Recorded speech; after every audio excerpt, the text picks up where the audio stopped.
What's more unlike James, his bone stab is like a sharp vertebra which is suitable for stabbing, while your claw is like 5 sharp short knives. In fact, it's more suitable for swinging, cutting off all the skin, muscles, and fascia of the enemy, causing a large area of damage. As long as the strength is enough, you can even directly tear the enemy to pieces. Listening to Chen Mo's story, Victor's eyes finally changed. He raised his hands and looked at the nails on his left hand that had not yet been trimmed. The sharp natural tip and slightly downward curved arc were not the same as the long but blunt claws of Brown Bear.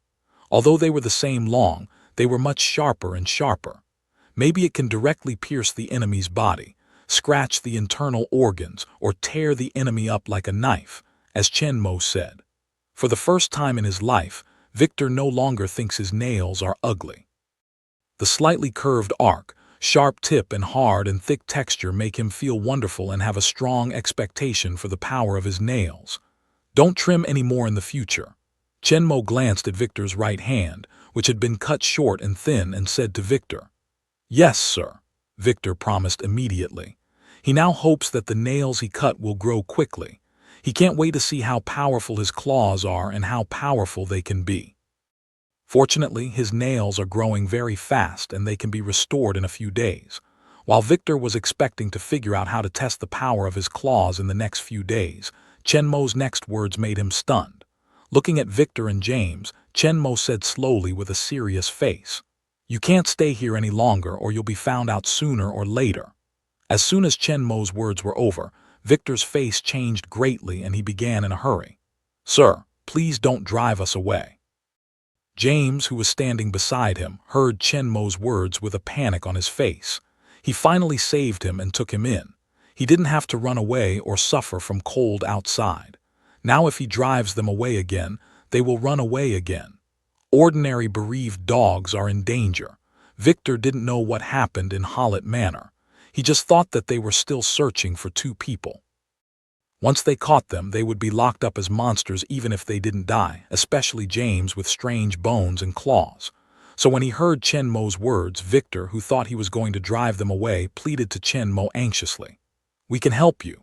But before he could finish, Chen Mo reached out and interrupted him. Under the anxious and uneasy eyes of Victor and James, Chen Mo looked at them and said slowly, "It's not good to stay in the manor. It's very close to Hollet Manor. It will be discovered sooner or later, but I'm going to leave Canada for the United States recently. Would you like to go with me?" Victor and James were stunned when they heard this. They only wanted to hide, but Chen Mo planned to leave Canada for the United States and they were willing to take them away together. Although they are reluctant to leave their hometown, they seem to have no other choice. As Chen Mo said, if they continue to stay here, they will be found sooner or later. They have to hide every day for fear of being seen. Without Chen Mo's protection, they may not even have enough to eat. Maybe they will freeze to death and starve to death in an unknown corner one day. When Chen Mo went to the United States, he could not only leave the right and wrong places but also get his protection. So Victor hesitated a little and nodded quickly. "We will, sir." James was still a little uncertain and his face was tangled. At this time, he heard Victor nodding and agreed. The little face that was tangled gradually became firm. Although he didn't speak, he nodded heavily to Chen Mo. The next morning, before the sun rose, there was only a little dim light floating in the sky before the dawn. A thick morning fog covered the earth, and there was a vast expanse of white between the heaven and the earth. A black carriage pulled by 2 black horses was galloping forward in the thick fog. In the driver's seat in front of the car, a young man wrapped in a thick black woolen coat holds the reins in his hand and stares intently at the foggy road ahead. A glass wind lamp is hung on both sides of the front end of the carriage. Together with the dim yellow light and the weak morning light, it lights up the road more than 10 meters ahead. The carriage passed through the morning fog, with a cold mist in the moist air, and gradually wet the eyebrows and hair of the young driver. At the same time, it blew into the gap of the collar of the windbreaker and went straight into the clothes. Even though he had wrapped himself tightly, he could not help but feel a cold wave and fight a cold war involuntarily. However, although it was really cold in the morning of late autumn shrouded in dense fog, the young man still focused on the road conditions in front of him, for fear of any accident. The carriage behind the boy is very spacious, and the seats inside are spacious and comfortable. Through the glass window of the carriage, you can clearly see the figure of one big and one small sitting inside. This carriage is intended to go to the United States. Chen Mo and his 3 people. On this trip to the United States, he didn't bring any servants or housekeepers, just Victor and James. This was not the Middle Ages when slavery prevailed. The servants and housekeepers in the manor were all free natives. It was not realistic for them to leave home with Chen Mo and go to the United States. In addition, these people were brought by Chen Mo himself when he bought the manor. His loyalty to him was not much, so Chen Mo had no intention to bring them. After a little preparation of the materials needed on the road, even the coachman was useless. Chen Mo took Victor and James to set out early in the morning, drove away from the manor and drove towards the destination America. On the way, Victor and James took turns driving, one in front of the car, the other in the car to rest. The 2 in turn work. Driving skills are gradually skilled. The speed of the road is gradually faster. The 3 stayed at night all the way. When they met villages and towns, they asked for a hotel or a farmhouse. If they were in the wild, Chen Mo also prepared a tent brought from the real world. They took it out of the luggage rack of the carriage and could be built soon. The 3 spent the night in the tent, eating the food and water brought from the manor, but they didn't suffer from hunger or cold. 3 days later, the carriage went up a narrow mountain road. The hillside on both sides of the road is full of tall maple trees. It's late autumn, and all the leaves have turned into a fiery red. From time to time, a piece of red maple leaves will be blown down by the wind and fall from the air. The ground has long been covered with fallen leaves, and the whole road has become a fiery red, as if covered with a soft and gorgeous red carpet. The horses' hooves are galloping forward on the red leaves, the wheels are rolling, and the galloping carriage rolls up the fallen leaves on the ground, forming a flying fire dragon behind the car. It was almost noon. It was sunny and warm. Victor was driving in front of the carriage. James and Chen Mo were in the carriage. Although Victor and James took turns driving, in fact, most of the time Victor sat outside driving the carriage. Only when he was tired would he let James replace him for a while. For his little brother, Brother Victor is very kind, for fear that he will get sick after a long time of blowing outside. In fact, since the last time his arms had bone claws, James felt that his body was much healthier than before, and he also became more light and powerful. He didn't feel tired when driving outside. But he was too young, and Victor tried to do all the driving himself. Victor, wearing a thick windbreaker, sat outside the carriage, his sharp eyes fixed on the road ahead. With a slight pull of the reins in his hand, the carriage turned left under his control and took a turn along the curve on the hillside. All of a sudden, Victor's eyebrows wrinkled, his hands pulled back hard to tighten the reins, and the 2 horses stopped in a hiss. The sudden deceleration of the carriage made James in the carriage swoop forward. He waved his arm forward in panic, but he fell forward uncontrollably. Just then, a big hand reached out, pressed it on his shoulder, and pushed him back to his seat. When the car came to a complete stop, Victor's voice came immediately from the front window. "Sir, the road ahead is blocked." James had just sat down and heard Victor's voice. He looked forward quickly.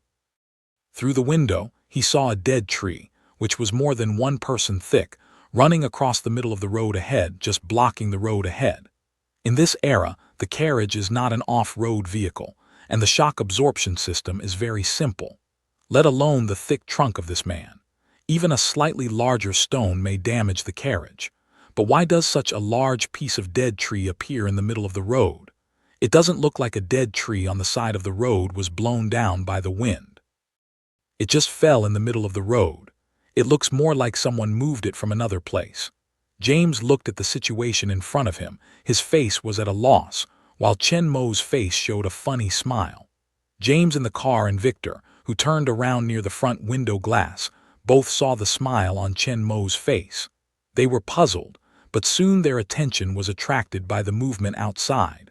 Only 5 men in dirty coats came out of the maple woods on both sides of the carriage. Some of them had shotguns in their hands, some had pistols in their hands, and another had an axe in their hands. They came up to the carriage with a grim smile. "Hey, boy, get out of the car!" The strong man with the axe gently waved his axe and shouted at Victor, who was pulling the reins on the carriage. Obviously, this is a group of robbers who block the way and rob. James in the carriage was stunned on the spot. His small face turned white. He had never been in the manor before. He was scared. Although Victor was the first time to encounter this situation, there was no fear on his face. Instead, he looked fiercely at the man holding the axe. His muscles broke and he was ready to attack. His fingernails are just about long. The nails on 10 fingers are nearly a centimeter beyond the front of the fingers. The sharp tips reflect a light golden color in the sun. He was worried that he didn't have the chance to verify Chen Mo's statement, and someone came to him at the moment which made him excited. Whether his claws were deformed or special abilities like James could be known today. However, Victor did not act rashly, but sat quietly in the driver's seat in front of the car, his eyes cold and fierce looking at the robbers in front of him. He is waiting for Chen Mo's order.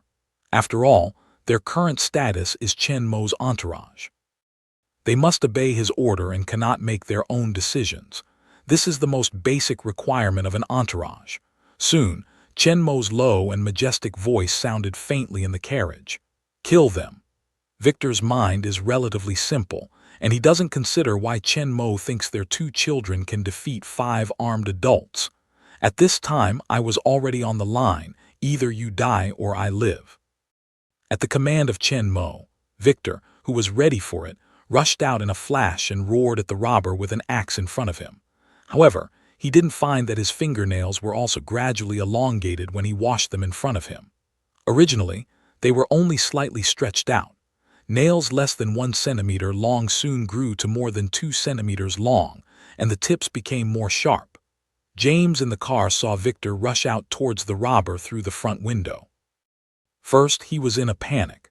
His small face was red and his eyes were full of panic. However, he soon found that when Victor rushed in front of him, a robber from the woods on the right side of the carriage raised his shotgun and aimed it at Victor's back with a disdainful smile. Victor didn't find it at all and still rushed towards a strong man with an axe ahead. Seeing Victor in danger, James could not help being afraid anymore. He quickly pushed the door open and rushed down. With a roar, he stretched out 6 bone claws between his fingers and rushed up to the robber who was aiming at Victor with a shotgun. But the robber had just come out of the woods and was several meters away from their carriage. Before he could get there, he had aimed at Victor and was about to shoot. Seeing that it was too late to stop it, James opened his eyes wide and his canthus were about to crack. Suddenly, a crisp shot rang out behind him. The robber with a gun pointed at Victor suddenly splashed blood on his hand, then let go of his shotgun with a painful cry. The robber with a gun pointed at Victor was shot in the palm of the gun, and he released the shotgun and let it fall to the ground, while he was holding his right hand, which had been hit with a blood hole, and he cried bitterly. James didn't have time to think about it. He stormed up, reached him, and stretched out his arm directly over him. He thrust the bone spur into his chest with the force of the forward rush. The robber, who had been killed by a bullet from nowhere, was holding his right hand, which had been broken down by a quilt bullet. The sharp pain came from his right hand, which made him just howl for a moment, unable to care about other things. Naturally, he didn't notice James, who was rushing towards him with his long bone claws. Immersed in the intense pain from his hands, the robber felt that a small figure suddenly appeared in front of him. Then he felt a more intense and deep pain in his chest than the gunshot wound on his hands. It seems that all the viscera are penetrated. The whole body's strength is rapidly passing. The gunshot wound on the hand seems to have no pain. Only the chest part is left with a sharp pain. But with the passage of time, the pain is also rapidly weakening. And the pain, feeling, hearing, and vision are rapidly becoming blurred. Hard to lower his head, look at his chest before losing consciousness completely, he finally saw the culprit attacking him, was a little boy in his teens. The robber can't help but widen his eyes. He was killed by a child. Then a boundless darkness enveloped him, making him completely unconscious, but his eyes were still wide open, as if he was dying in peace. James killed the robbers who wanted to attack Victor from behind. On the other side, in front of the carriage, Victor, who was the first to rush out, rushed to the man with an axe and grabbed him by the chest with his sharp claws, waving his hands. Several robbers didn't pay any attention to the child who drove the car. So when Victor rushed up with his bare hands, except one of them raised his shotgun, others planned to wait for him to rush to the front, ravage him severely, and kill him alive.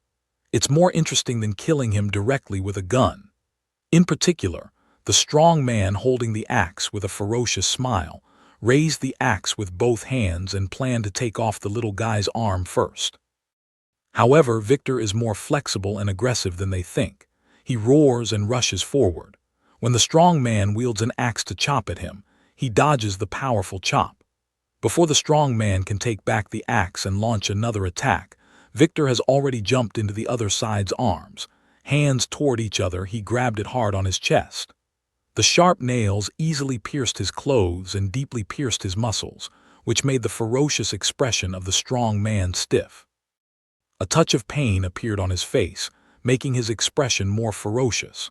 Then Victor's fingers made a great effort to grasp, and 5 fingers closed in the middle, tearing the clothes on the chest of the strong man and left 5 deep scratches on his chest. The bright red blood rushed out in an instant, dyed the clothes on the chest red, and also dyed Victor's fingers red at the same time. The pain of the chest muscle being torn makes the strong man release the axe and cover his chest. Victor did not stop. He continued to wave his hands and grabbed the strong man. However, there was not only one robber with an axe. In addition to the one killed by James, there were 4 others. The other 3 saw the strong man was attacked by Victor, and all the axes in his hands fell to the ground. They rushed forward to help him. Victor was not afraid at all. He directly waved his 2 claws and rushed towards several people. The sharp claws easily cut a blood hole on the robber. However, because these people were already on guard this time, they did not fully grasp like the strong men before. The wound was deep and bone was visible, but only the skin and flesh would be cut. Although they cried in pain, it was not fatal at the moment. The injured people even raised their butts and smashed them at Victor. Under the encirclement and attack of several people, Victor was inevitably hit and suffered several times, but he was not knocked down, and he continued to attack several people fiercely. And the pain on his body stimulated his ferocity, roared and roared to launch a more crazy attack. But as before, although he caught several people with blood dripping, it was not fatal. Several robbers were also afraid of the sharp claws on his hands. They were afraid to stay too close and were ready to dodge Victor's attack at any time, so they were in a stalemate for a while. How could Victor roar angrily, but they could not cause the same strong injury to several people as they did to the strong man at first? On the other side, James killed a robber and was stunned for a long time. He didn't wake up until he heard Victor's roar. Seeing that he was surrounded by several people and attacked repeatedly, he rushed up with a shout. Several robbers were absorbed in dealing with the fierce Victor, but did not notice the movement behind him. James raised his arms and claws forward and attacked a strong man with his back to the edge of the encirclement. Until James came near, several people still didn't notice his coming, and they were still dodging Victor's sharp claws and attacking him with butt and fist. At this time, they had no intention of killing Victor. The sharp pain on their bodies reminded them that the little boy in front of them was not as weak as he looked. If they were not worried that they would easily hurt their own people if they used guns at close range, they would have shot Victor. The first strong man attacked by Victor gradually regained consciousness after the initial severe pain. Although his chest was bloodshot and fleshy, and he still had severe pain, he looked surrounded by 3 companions, but Victor was still as fierce as a beast, which made the 3 people worry about not being too close, so they couldn't let him down for a long time. The strong man could not help being angry. With the pain in his chest, the strong man picked up the long axe that had fallen to the ground before, stepped forward, stood outside the encirclement of Victor, raised the axe ferociously, and was ready to give Victor a fatal blow at the right time. A robber had just taken advantage of Victor's chance to scratch his abdomen and knocked him back. Victor didn't fall to the ground, but he quickly regained his balance and waved his hands around, making the three people dare not get too close to chase him. But there is one exception. At the moment when Victor was hit by the butt of the gun, the man who was the first to be attacked by him brightened his eyes, stepped forward, clenched the handle of the axe with both hands and cut hard at Victor's head. Although Victor is waving his sharp claws around his body, the strong man is tall and has long hands, and the length of the axe handle, so he doesn't worry about being attacked at all, seeing that the axe is about to hit Victor. Once hit, Victor's head will be cut to pieces. But Victor was facing the strong man with his back at the moment and did not feel the crisis from behind. With the strong wind, the heavy axe quickly split down, getting closer and closer to Victor's head. Seeing that he was about to be split by an axe, the strong man's ferocious face could not help but show a grim smile. However, as soon as the smile rose, he suddenly felt a sharp pain in his back. It seemed that he had been stabbed by several blades at the same time, and his heart and lungs also had a sharp pain like a tear. The strong man couldn't help looking down. He saw 6 sharp white bone spurs coming out of his chest, just like several bone spurs suddenly growing out of his own chest. But the pain from his body told him that the 6 bone spurs were pierced from behind, directly penetrated his body, and then came out from the front of his chest. The heart and lungs were pierced, the spirit in the eyes of the strong man quickly faded down, and the arm wielding the axe lost its strength in an instant. However, although the strong man was killed by James's bone stab, the axe continued to cut Victor's head under the influence of inertia. James, behind the strong man, watched the axe continue to fall, but he couldn't help but his eyes were wide open and cried out in a hurry, "Victor, get out of the way!" Victor, who was waving his claws to stop the 3 robbers, could not help turning his head to look back when he heard the voice of James suddenly behind him. As soon as he turned around, he found that a heavy and sharp axe for logging was cutting down on his head. Victor can't help but stare in horror. He lives at the foot of the Rockies in the area dominated by lumbering. Victor can't understand the power of this axe anymore. Generally, a strong woodcutter can cut a 6-7 cm deep cut on the hard trunk with one axe. If he is cut by this axe, his head will definitely explode like a coconut. The fierce and rebellious Victor could not help but show a trace of fear and despair in his eyes at this time. Just when the sharp edge of the axe was less than 20 cm from Victor's head, a clear shot rang out again. When a huge sound of metal strike was heard on Victor's head, which made his eardrum hurt. The axe that had been falling on his head was hit to one side in the sound of impact. It hit the ground obliquely and made a deep hole in the ground. Because he was blocked by the strong man in front of him, James only saw the axe continue to fall and did not see the final result. He thought Victor had been cut by the axe. His eyes could not help turning red. The bone spurs of his hands were suddenly pulled out of the strong man, and the body of the strong man who lost the chance collapsed straight to the ground, looking forward in a hurry go.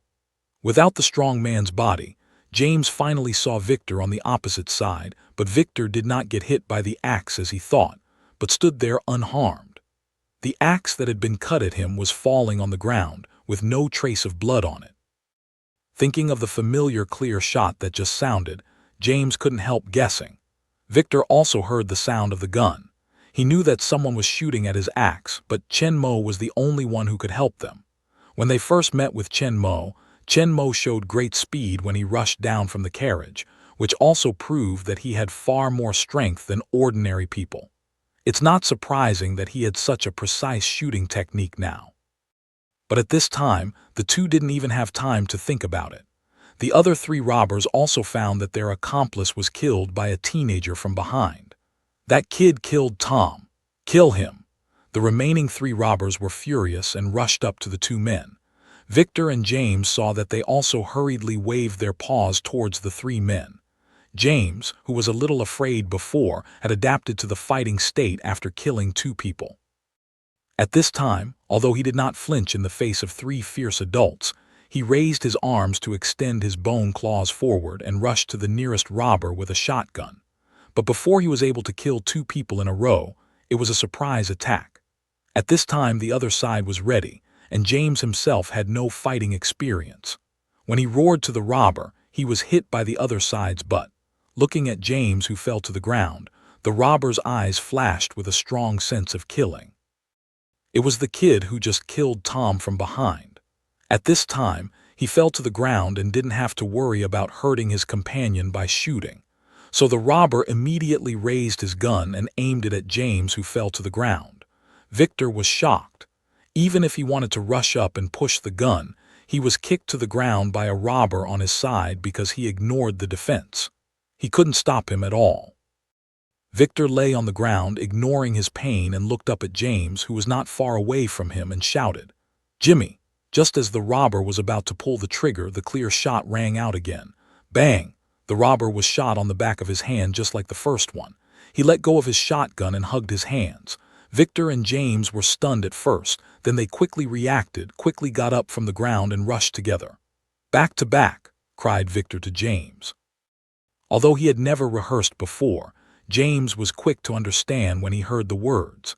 After they rushed together, they directly turned back to back and stood together. They showed their sharp claws and looked at the enemies around them fiercely. One of the 10 fingers of the two men had sharp claws of 2 centimeters long, and the other one stretched out 6 sharp bone spurs of 1 foot long from the fingers of their fists. Like 2 fierce cubs, they stood back to back and showed their sharp claws and teeth to the 3 enemies around, staring at them fiercely. By this time, James had killed 2 of the 5 robbers, and the remaining 3 were also scratched by Victor's sharp claws, bleeding all over. "The men in the carriage have guns." The robber, who had been hit in the palm of his hand, roared at the carriage. The first 2 shots hit the hand of the robber beside the car. The second shot hit the axe. They didn't hurt the 3 people who were fighting with Victor. They didn't notice what the bullet hit, because all 3 of them were okay. The strong man with the axe was killed by James with his bone, so the 3 people thought it was the shot of another companion beside the car. This time, one of them was hit, and they finally found out that it was the people in the carriage who attacked them in secret. When they turned their eyes to the direction of the carriage, they finally saw the companion who was not far from the door. I was furious when I saw that a few people had been killed. I found that one of my companions had already been killed, which made the remaining 3 angry. They've stopped and robbed here many times. When they meet a large number of motorcades, they will hide in the woods, but if there is only one carriage, they will rush out and kill all the people. Because the position they chose was just around the corner, when the coachman on the carriage found out that it was wrong, the carriage had already arrived near, and the mountain road was too narrow for a while to turn around at all, so they could only stop the carriage and let it be slaughtered. There are usually no more than 5 people in a carriage. 5 people have an advantage in number. In addition, they have several shotguns and pistols in hand. Even if the other side has guns, the firepower is far less than 5 people. Each time, they easily kill the people in the carriage and rob all the property. Sometimes there are women in the car. They can also have a good and refreshing together. This time, the 5 people who had been following the wind and the water were so miserable by 2 children and a guy who only dared to hide in the car and put a cold gun, which made them furious. They vowed to let the 2 children who were as fierce as beasts and the guy on the carriage die miserably. They didn't think that the other side was so powerful. They just thought that they were too careless. At the beginning, they didn't take a kid seriously and let him rush to the front of them. They didn't expect that he was so flexible and fierce and crazy that they didn't dare to shoot at random for a while, for fear of hurting themselves. And the people in the car are not seen by them. Although the other party just hit a man on the back of the hand, they thought he must be a bad shot. They tried to attack him but didn't hit him, but accidentally hit the back of the hand. After all, the normal people will shoot at the robbers in this case, in order to kill them as much as possible, rather than specifically shooting at the back of the hand, which is very difficult to aim and will not cause too much damage to people. In addition, they have been fighting for such a long time, but he only fired 3 shots. Apart from 1 shot narrowly hitting one person's back of hand, he did not cause any harm to them. The companion who died next to the carriage was lying on his back. His chest was red with blood. It was obvious that he was killed by the youngest child with a bone spur in his hand like a strong man with an axe. That's right. Because they didn't see the process of bone spurs growing on James's hands, they thought that bone spurs on his hands were a kind of special weapon exposed from his fingers. The body beside the carriage fell to the ground with the back of the hand facing down, and was partially covered by the thick red maple leaf. So I just thought that he was killed by James, and the first 2 shots of the people in the carriage all flew away. From this, they believe that the shooting skills of the people in the car are very bad, and there is no great threat. On the contrary, the 2 little guys who are as fierce as beasts in front of them are more threatening. So, in addition to the injured robber, only one of the other 2 raised his shotgun, pointed to the carriage, and strode towards it. The other pointed a revolver directly at Victor and James, who were leaning together. Before that, 3 or 4 of them came together, and Victor was always running and attacking between them. In order to prevent their own people from being hurt by mistake, they never dared to shoot. Now their number is smaller, and the 2 little guys are not between them, so they don't have to worry about hurting their companions by mistake, so they can shoot directly. The wounded robber also bit his teeth to endure the pain in his hands, bent down to pick up the shotgun from the ground, and pointed it at Victor and James. Facing the muzzle of the 2 men, Victor and James, who were inspired by the fighting, had no fear. Instead, they were crazy and fierce on their faces, even though they were going to attack them. However, as before, without waiting for the 3 robbers to fire, there was a clear sound of gunfire again.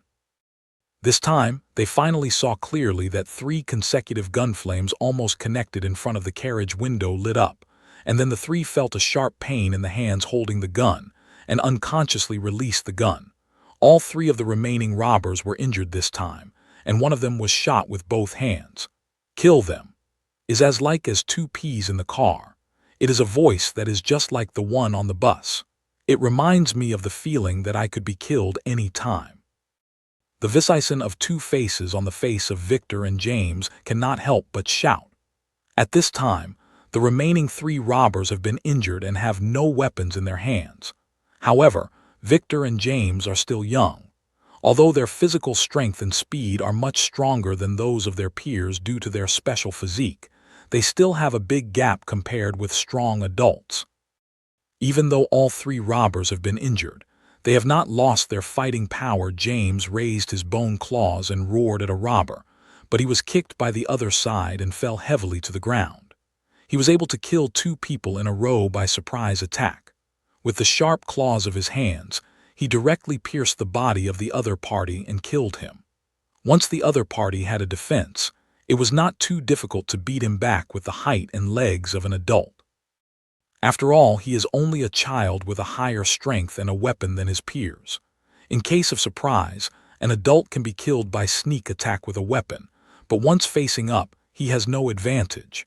In addition, he was knocked down by the butt of a gun, and has been knocked down by his opponent twice in a row depending on his height and strength. On the other side, Victor is a little better. He is older than James, and he is only a little shorter than an adult.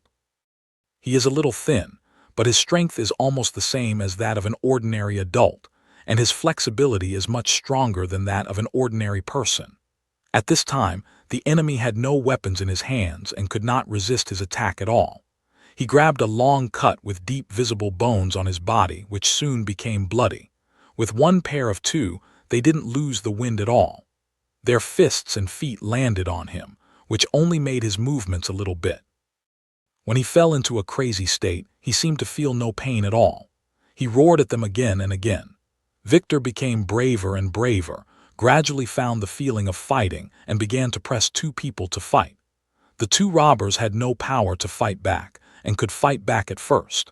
Later, with Victor's attack becoming more and more crazy, more and more fierce, and the severe pain from the wound on their body seriously affected their actions.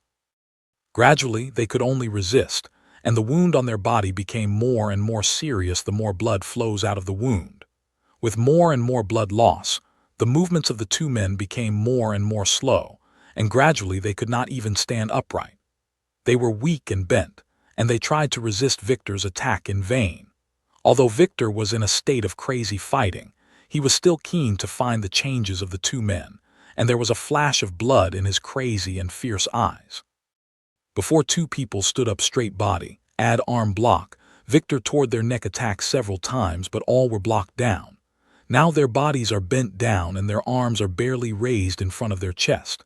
Victor seizes the opportunity, raises his right hand and waves it towards one's neck. Brush!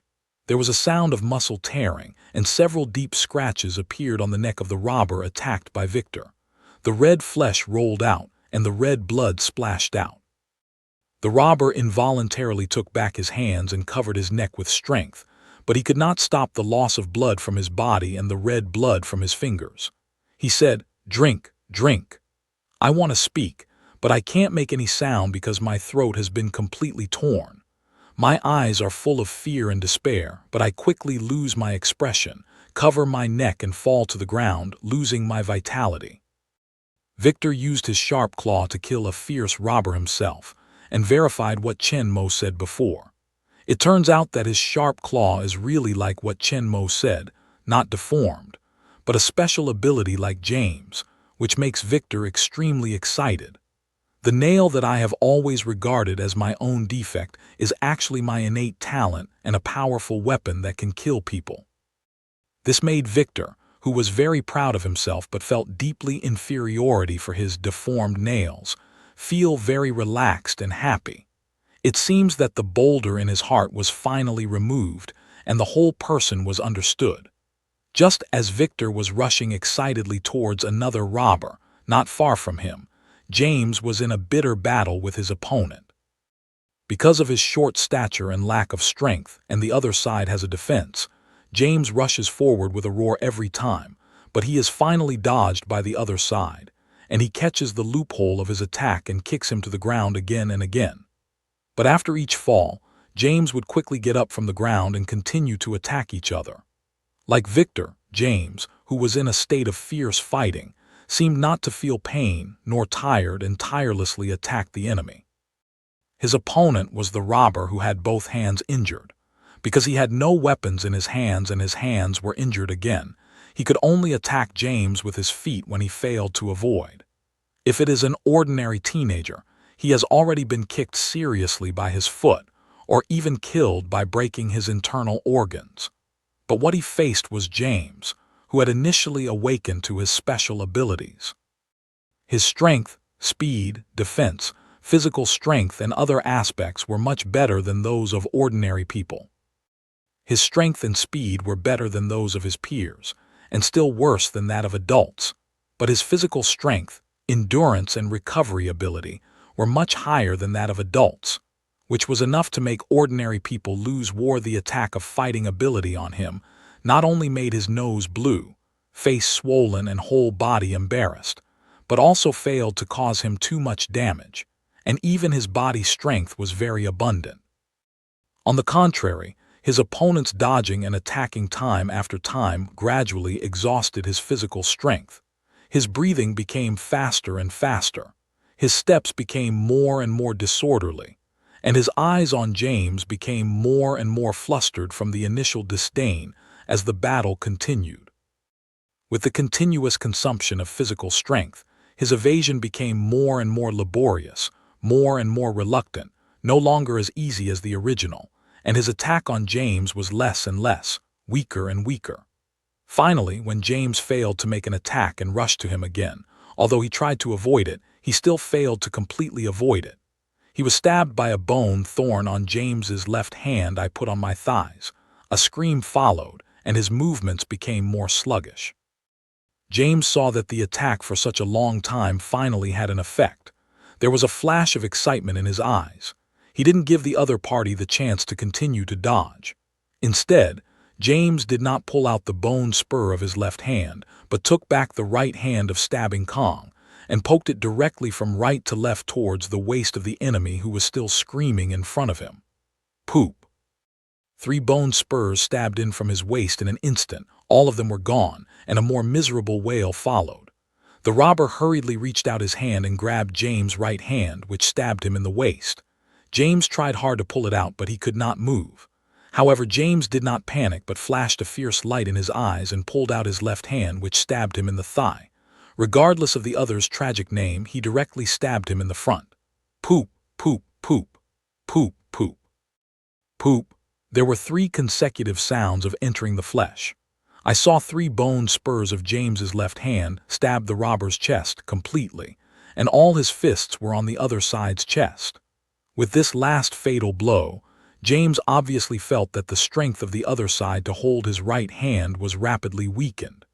James did not wait for the other side to completely cut off the breath and directly pulled out his right hand.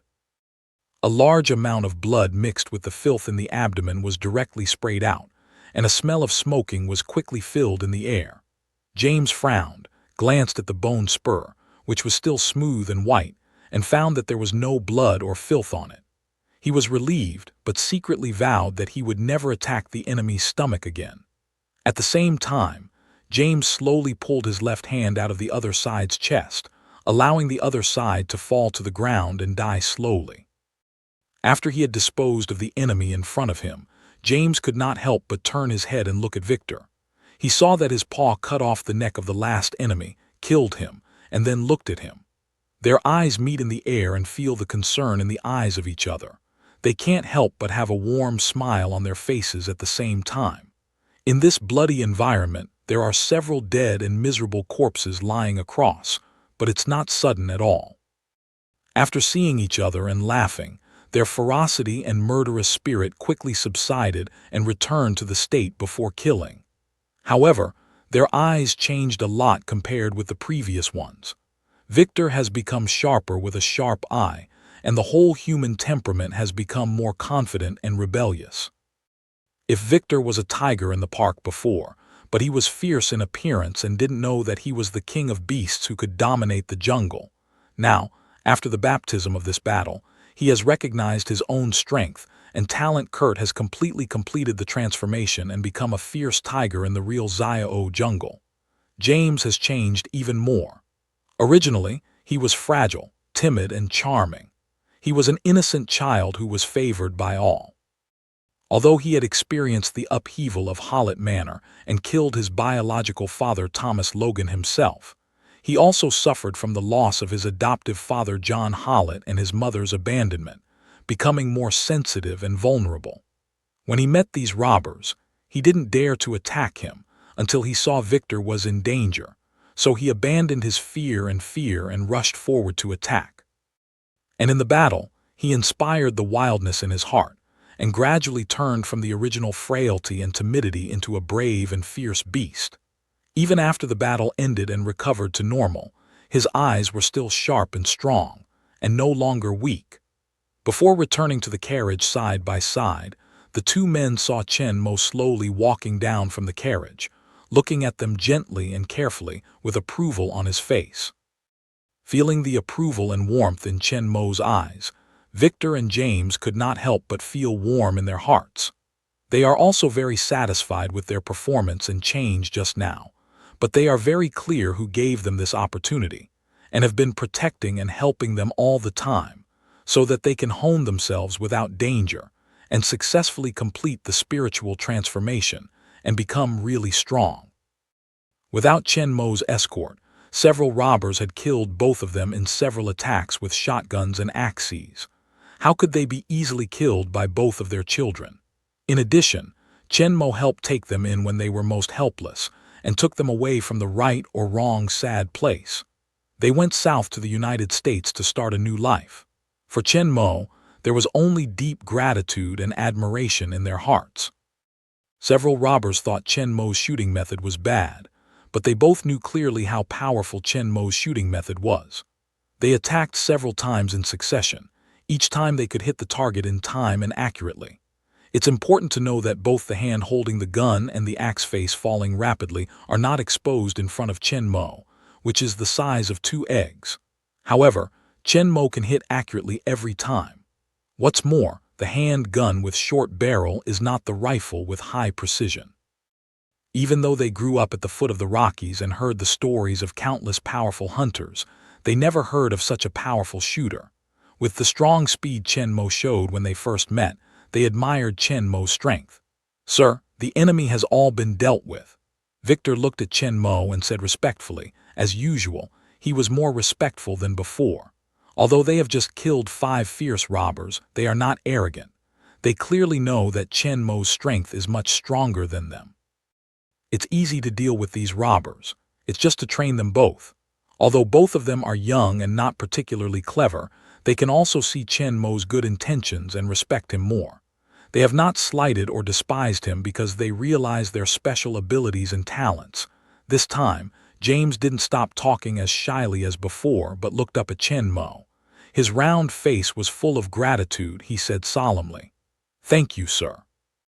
Chen Mo, with a smile, put his hands out and slowly put them on the top of their heads and gently stroked them. Victor was a little uneasy at first but soon relaxed. He narrowed his eyes as comfortably as James, like 2 cats stroked by their owners with a full face of attachment. Although James's mother Elizabeth didn't care about him, he and his father John Hollett cared for him. Victor's mother died early, and his father Thomas often beat and abused him. From his memory, he had never felt the love from his elders. At this time, he felt Chen's warm, big hand gently caressing his head, which was unprecedented. The feeling of care and protection came to my heart, and I couldn't help but admire Chen Mo. James is the same. He lost his adoptive father and biological father, and was abandoned by his biological mother. His heart is extremely fragile and insecure. Chen Mo's gentle touch makes him feel the love from his father again. The missing sense of security reappears, and his heart is heavily dependent on Chen Mo. After some head hunting, Chen Mo took back his hands and strode towards the dead tree in the middle of the road in front of the carriage in the lost eyes of the 2 children. Chen Mo took back his hands in their lost eyes and strode towards the dead tree in the middle of the road in front of the carriage. Victor and James thought Chen Mo was going to move it away and rushed to help. Chen Mo stands in front of the dead tree. It's a dead maple. The thickest part of the trunk is thick enough for more than 1 person. Although the leaves are all gone, the branches are still intact and the whole road is blocked tightly. Victor and James came running up, but Chen Mo stood still and didn't move. They thought Chen Mo didn't know what to do. The weight of the dead tree is 1 or 2 tons. 5 robbers must have spent a lot of time to move it. It's not easy for the 3 of them to move it. They don't know. Chen Mo doesn't know what to do but doesn't know what to use when there are too many ways. Move directly. It's easy to use Chen Mo's 8 times strength, but it's hard to avoid dirtying his hands. He has to wash them. It's troublesome. With the sword of the king, after cutting into pieces, we still have to move. Get the energy pistol and burn it. It's full of fallen leaves here, and then it's lit, causing a forest fire and damaging the environment. It's not good. Steel wore clothes. Batmobile. I don't know if the sudden appearance of such a big thing will frighten the 2 little guys. For such a tree, it's just like killing a chicken with a bull knife to use your best weapon. The weapons and equipment in the space passed through Chen Mo's mind, and he found one thing at noon. In the shocked eyes of Victor and James, a cool silver gun with a thick and long silver barrel, the same length and thickness as their arms, appeared in Chen Mo's hands. At the next moment, Chen Mo pointed his weapon at the dead tree lying in the middle of the road and gently pulled the trigger. A low hum followed. A string of light blue light from the root of the barrel began to light up and quickly spread towards the muzzle, and suddenly the whole barrel lit up blue light. It seems that after the energy accumulation, with a shrill whistling sound, a light blue hazy light came out of the thick muzzle of the gun and flew towards the trunk in the middle of the road at an extremely fast speed. All of this happened very quickly. In a twinkling of an eye, accompanied by a burst of air vibration and a low explosion sound, the position hit by the light blue light in the dead tree in front of it, together with a sharp explosion of more than 2 meters wide around it, turned into a mass of wood debris, which drifted towards the circumference. The 2 little guys looked at the originally strong road-blocking tree suddenly, as if it had turned into quicksand and exploded, which turned into powder and floated on the ground. They couldn't help but widen their eyes incredibly. What kind of weapon is it? Its power is so powerful. A thick tree can be directly smashed into powder. What's more, Where did you take out this powerful weapon just now? With its size, it's impossible to hide it on your body without being found. And they saw it with their own eyes just now. This weapon just appeared in his hands. Sir, does he have any magical special ability, for example, to make this super weapon out of nothing? After all, they are Chen Mo's followers now. For identity reasons, they did not ask Chen Mo, but from their expressions, Chen Mo can see that they are deeply confused. Looking down at them, Chen Mo said softly with a smile, "In fact, like you, I am a person with special abilities." Both Victor and James have such an expression on their faces when they smell words. The two people who are regarded as the strange and monster because of their special abilities have found the same kind, and the expression looking at Chen Mo has become more cordial and trusting.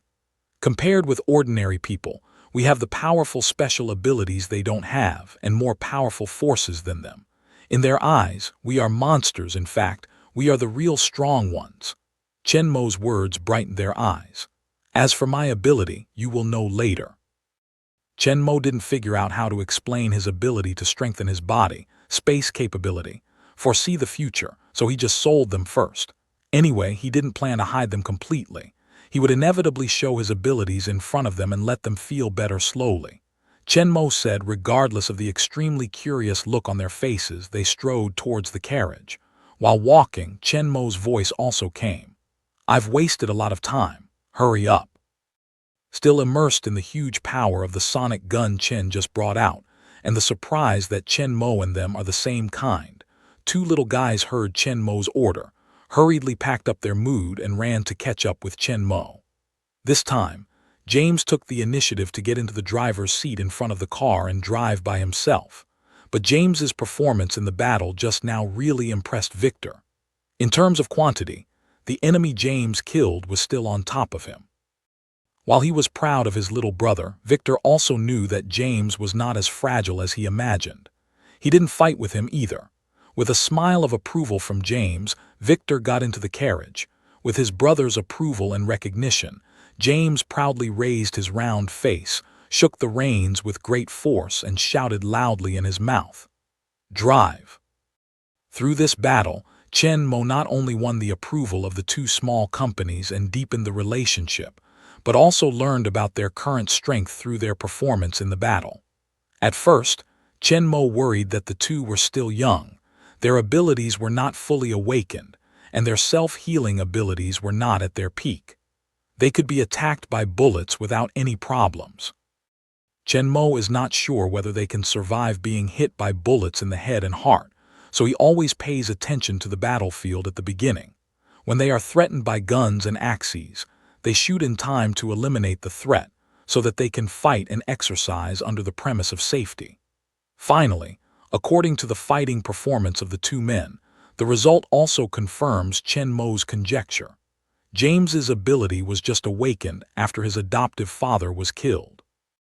In addition to his hands being able to pop out bone claws, the improvement of his physical quality was limited, and his strength was much better than that of his peers. However, he still had a certain gap with a strong adult, but his physical strength, endurance, recovery speed, and self-healing ability were much better than that of normal people. Although a little breathless after the continuous fierce fighting, but physical strength is still very abundant, and the body has been hit by continuous heavy damage after the fighting has also recovered the majority. James recovered most of the injuries he suffered in the battle. He didn't lose his ability to move. His face had been hit by the butt of a gun and his face was swollen. It was only a little red. It's estimated that it won't take long to recover. What's more obvious is James's hand. The bone spur is hidden in his forearm in the non-combat state. When fighting, the bone spur moves forward, passes through the four-finger bones along the back of his hand, and finally pierces the skin from the 3 gaps between the four-finger joints at the peak of his fist to fully extend out of the body. When the battle is over and the bone stab is put into the body, the 3 wounds left by the bone stab on the skin of the left and right hands will not bleed, but will be pasted together slowly and gradually healed. According to Chen Mo's observation, the whole healing process should only take 10 minutes. It will take at least a week for this kind of wound to heal and scab. It will take longer for it to heal completely and leave scars. James, on the other hand, can heal completely in just a dozen minutes without leaving any scars, as if he had never been injured. This healing ability is 8 times stronger than Chen Mo's. Even Chen Mo can shorten the time of the week to less than 1 day, leaving only slight scars that are not obvious, far less than the recovery speed of James, which is almost visible to the naked eye. This is actually the most powerful ability of James. The bone spurs hidden in the arms, stronger strength and speed than ordinary people, are only secondary abilities, far less powerful than this healing ability. Moreover, although James is now very strong healing ability, but in fact it is far from the strongest. He is just waking up now, and his abilities in all aspects are still weak, even less than 1/10 of his peak state. In the movie, James's wounds can be completely healed in just a few seconds, which is much better than that now. But it's still early. James has enough time to master and improve his ability slowly. Victor is not the same as James. His ability did not awaken suddenly after some stimulation, but had been possessed since he was born. If James's ability is recessive, if there is no huge stimulus, it may not be activated for a lifetime. Then Victor's ability is explicit, does not need to be stimulated, and has been born. It's like the claw on his hand, which is naturally different and even regarded as deformed. However, his ability was not very strong at birth, but gradually grew with his age and use. But because he didn't have a chance to fight when he was a child, the growth of strength and speed is not too big. It's only a little better than James, who suddenly woke up to his ability, barely reaching the level of normal adults. But there is still a certain gap from those strong adults. After all, he is only a teenager now. However, it may be that due to the long-term abuse and beatings of his father Thomas, Victor's self-healing ability is much stronger than that of James. The wounds he suffered in the battle have basically healed, which seems to be much better than James's state. It is precisely because of this strong self-healing ability that young Victor has been able to beat and abuse his father Thomas endlessly for many years. China survived. In addition, in this battle, Victor's ability has also been improved. Physical fitness and other aspects are not obvious, but the claws on the 10 fingers have changed a lot. This is actually his first real use of claws for fighting. In the past, he would constantly trim his nails, never fight with people for life and death, and never use the claws of his hands. This time, at the request of Chen Mo, he didn't trim anymore, and his nails, which were growing rapidly, soon grew to the normal length in a few days. When he rushed forward full of fighting spirit and threw himself into the battle, under the influence of his inner emotions, the claws of the 10 fingers stretched out automatically, more than 2 centimeters beyond the fingertips, and became sharper and sharper, just like the 10 sharp blades, exerting greater killing power. Sitting in the carriage, Victor, who was calmed down, finally found the change of his fingernails. He looked at the nails that were much longer and sharper than before. Victor's face was full of doubts, but he couldn't help but feel excited. This is not to say that his claw is not a deformed ordinary nail, but a magic special ability, as Chen Mo said, with a powerful weapon. Try to control them to retract. Chen Mo's voice sounded in front of him.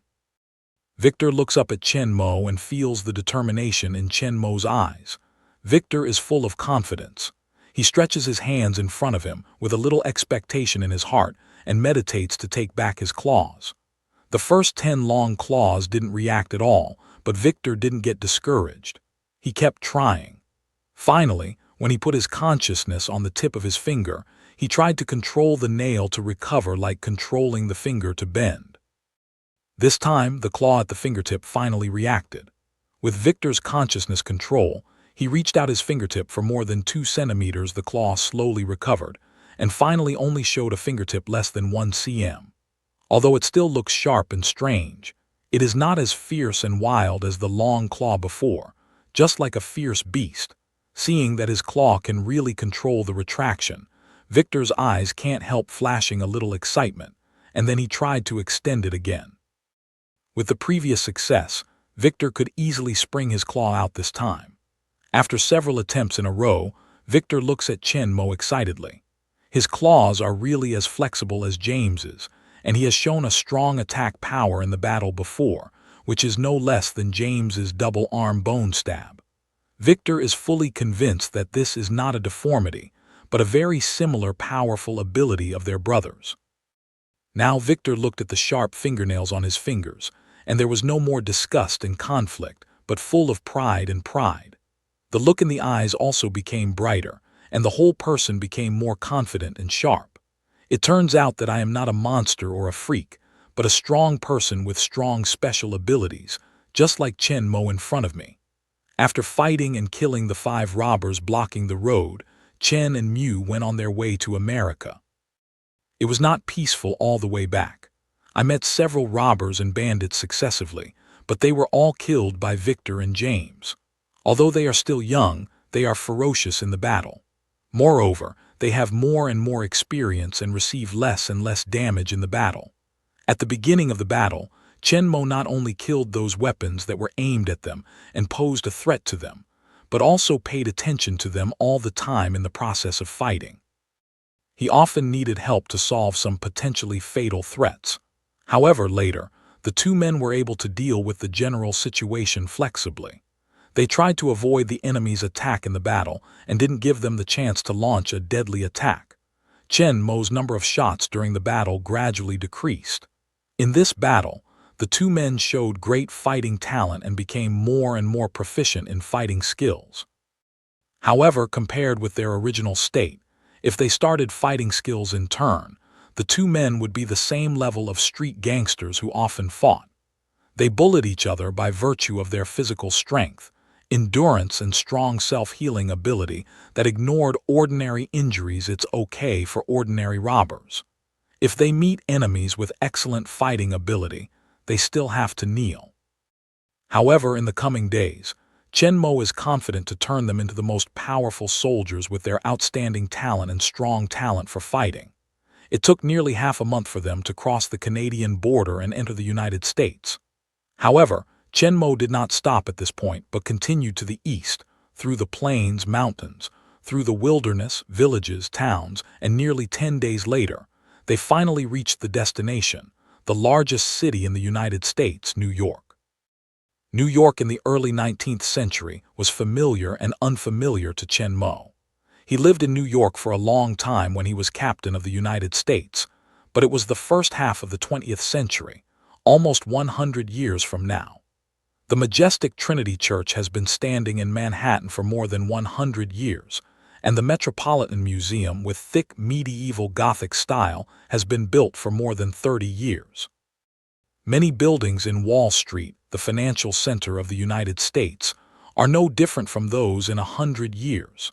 However, there is no Statue of Liberty standing on the island at the Hudson River mouth, and the Brooklyn Bridge connecting Brooklyn and Manhattan has not yet been built.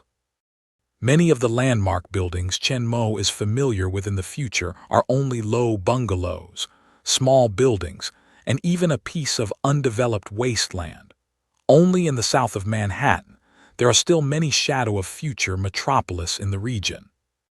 Although New York has become the largest city and economic center in the United States at this time, and its finance, industry, and commerce are very developed, compared with the later generations, it is far less developed and its scale is far less, but it also has a more retro flavor of the 19th century. Many ancient buildings demolished in the later generations can be seen everywhere at this time, making this future modern city full of it has a strong historical atmosphere. At this time, the area of New York is far less than that of later generations, not to mention that the 4 major urban areas of New York in the future, i.e. the Bronx, Brooklyn, Queens, and Staten Island, are just a piece of farmland and pasture, which is the core of New York. Manhattan, the earliest developed area, has only developed a small part at this time. Compared with those large international cities in the future, the central city of New York is actually very small. Only a part of the southernmost area of Manhattan with Wall Street as the center has an area of only a dozen square kilometers. The northern area of Manhattan to the north is still a suburb, mainly distributed with residential areas, factories, and farms. But New York is growing fast, and urban areas are moving rapidly north. Although the area of the southern central urban area is not as large as that of later generations, and there are not many high-rise skyscrapers, it is also a forest of high-rise buildings, dozens of high-rise, luxurious buildings standing on both sides of the street, quite some of the bustling atmosphere of the metropolis. As the financial and commercial center of the United States, there are dozens of large banks, insurance companies, stock exchanges, as well as the headquarters of hundreds of large companies and hundreds of thousands of employees. A well-known business, trade, financial and insurance practitioners in Western-style dress hurriedly across the tall buildings, presenting a complex scene. Chen Mo is fine as the carriage goes. He just looks at the scene outside the window with a look and recollection. However, Victor and James have been living in the countryside, never been far away, never seen so many tall and magnificent buildings and wide, tidy and extremely busy streets. For a while, they just feel strange and have eyes everywhere. No wonder Mr. Wang wants to develop in the United States. Only such a developed and beautiful city can match his ability. The manor where they originally lived is the most backward and remote village compared with here. Two little guys who have never seen the world, one is snooping outside the car. The other is totally unable to sit in the car. One is lying on the left window and looking up at the high building on the road. The other is running to the right window and looking at groups of people in neat clothes and suits on the street. Chen Mo also didn't say that they were allowed to look around curiously, only commanding Victor, who was driving in front of them from time to time, to a hotel which should have been built and opened in his memory. Turning around a street corner, a familiar building appeared in front of Chen Mo. Compared with the World War II period 100 years later, the building did not change much, but it was more brand new. After nearly a month's journey, the dusty carriage finally stopped in front of a luxury hotel on the Fifth Avenue. Chen Mo walked into the hotel hall with Victor and James in the greeting of the doorman. Just now, the two people who were looking around curiously in the car became not squint this time. Instead of looking at the magnificent hall of the hotel curiously as before, they were very calm. James himself was born in a wealthy family. Although the place where he grew up was not as prosperous as New York City, the luxury of the manor he lived in was not much worse than the hotel. The difference was that the area here was larger and the number of floors was higher. The shock to him was not as strong as the huge city he saw outside. Victor is the same. As James's childhood playmate, he is very familiar with Hallett Manor, and his own character is much calmer than James. He doesn't care much about the layout of this luxury hotel. When they were in the carriage, they were very excited, but they were just children. Suddenly they saw the prosperous metropolis, which was totally different from the countryside, and they were excited. However, after all, they experienced the fighting all the way and became calm and mature. At this time, entering the hotel as Chen Mo's entourage, the two naturally can't behave badly and humiliate Chen Mo. In fact, Chen Mo doesn't care about these things. He doesn't care about the eyes of outsiders. He opened a luxury suite in the best hotel in New York today, and Chen Mo took Victor and James to live in it. Since then, there has been a rumor in New York City that a wealthy man from China has begun to circle a lot of land in northern Manhattan. However, what he bought is not the land near the edge of the city, which is about to be developed, but the land to the north, which is not likely to be developed in decades.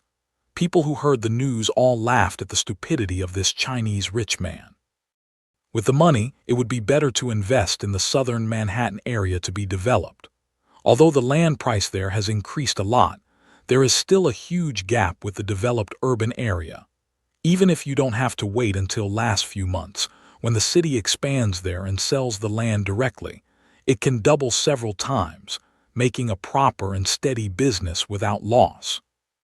Many businessmen with idle funds are hoarding a large number of land, and those without funds are also trying to find a way to borrow money from the bank, so they didn't wait for the official start of development. Now they are close to the land price of the urban periphery has started to rise. the earlier the better. But the fool from the east is willing to stay close and look for the future. He doesn't earn much money in front of him. Instead, he runs to the remote suburbs and villages in the middle and north of Manhattan, where he doesn't know when to develop or even whether to develop. He spends a lot of money to buy land in pieces. What a waste of money he has. I don't know how many people are heartbroken to see this rich Chinese who is not making a lot of money, but spending a lot of money to buy some useless farmland. This is a waste of money. Although the land price in these remote areas is very cheap, it can't support a large area. The cost is enough to buy a large area of land to be developed. If the same wealth is invested in the land investment in the areas to be developed, it will bring back huge profits in a few months. However, it will not take decades for these farmland to get back its capital. It soon became a conversation among New Yorkers after dinner, and everyone laughed at the stupidity of the Chinese rich man. Chen Mo, the wealthy Chinese who has been talked about by all New Yorkers, is naturally. With abundant financial resources, Chen Mo has made a lot of enclosure in the northern part of Manhattan and bought all the undeveloped land in the midtown and upper urban area of Manhattan in the future. These lands are mostly farmland now, with low value. The gold in Chen Mo's space has more than enough to buy them all. In the future, Manhattan will remain the center of New York City's 5 districts. The whole Manhattan district is divided into the lower urban area, the middle urban area, and the upper urban area from the south to the north. Although the current New York City is expanding rapidly, in fact, it is only limited to the lower Manhattan area in the future at the southernmost end of Manhattan Island. The middle and lower Manhattan areas in the middle and north are not valued at this time, so the land price is not high, and Chen Mo easily receives all of them. Chen Mo is different from those businessmen who only have money in their eyes. Money is only a number in his eyes. His purpose is not to hoard and sell money. Although he also hoarded some land in the undeveloped areas in the name of Victor and James, his purpose is to continue the land acquisition in the peripheral areas of New York. His ultimate goal is to buy all the land in the future 5 boroughs of New York City: Manhattan, Bronx, Brooklyn, Queens, Staten Island, except for the New York City area that has been developed and will be developed now. That is, the lower Manhattan area in the future. Due to the special plot of the movie world, the time span is too long, and the time of Chen Mo's crossing is too early. Just before the plot starts, it will take more than 100 years to be able to wait until the plot officially starts, and Chen Mo can get what he wants. So Chen Mo will spend more than 100 years in the world. He will have time to make layout slowly. Buying the land around New York is only his first part. He will take New York, the largest city in the United States, and the most developed city as a springboard to start his layout step by step. For more than 100 years, Chen Mo did not have to worry about it. He could do it step by step. Now New York has just begun to expand, and the government has not made a plan for its future development. So the surrounding 4 major districts of New York and the midtown and upper city of Manhattan have not attracted attention. This is the best time for Chen Mo to start.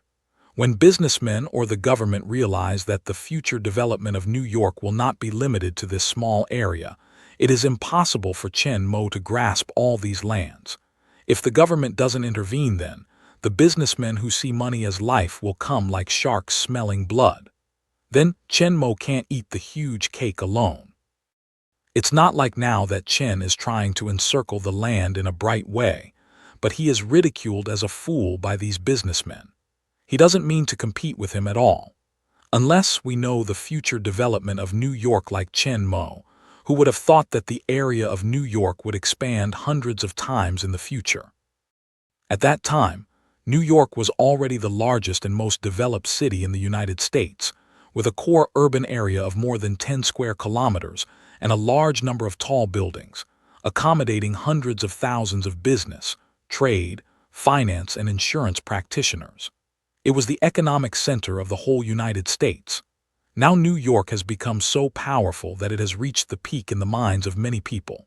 At least the area of the city will not be expanded too much. Maybe after this expansion, it will not be expanded in a short time. So no one dares to buy the land outside the identified area to be developed. Even if it will be developed sooner or later, it will be enough for many people to go bankrupt in the last 3 years and 5 years. By then, a large amount of money to buy land will be trapped. The bank vampires will not be polite to them. Even if it will be developed sooner or later, it will be enough for many people to go bankrupt in the last 3 years and 5 years. By then, a large amount of money to buy land will be trapped. The bank vampires will not be polite to them. So even if we know that the land will be developed in the future, the uncertain time and the hard-to-estimate price are enough to make the vast majority of people flinch. Only when the government clearly publishes an urban development plan and clearly lists which areas and when to develop, can they dare to make some short-term and medium-term investment when they have sufficient funds. As for Chen Mo's direct investment of hundreds of years, there won't be a second one, except for Chen Mo, who has eternal life and bad motivation. At a time when businessmen throughout New York were laughing at Chen Mo had quickly completed the acquisition of land other than what is now downtown New York and the adjacent undeveloped area.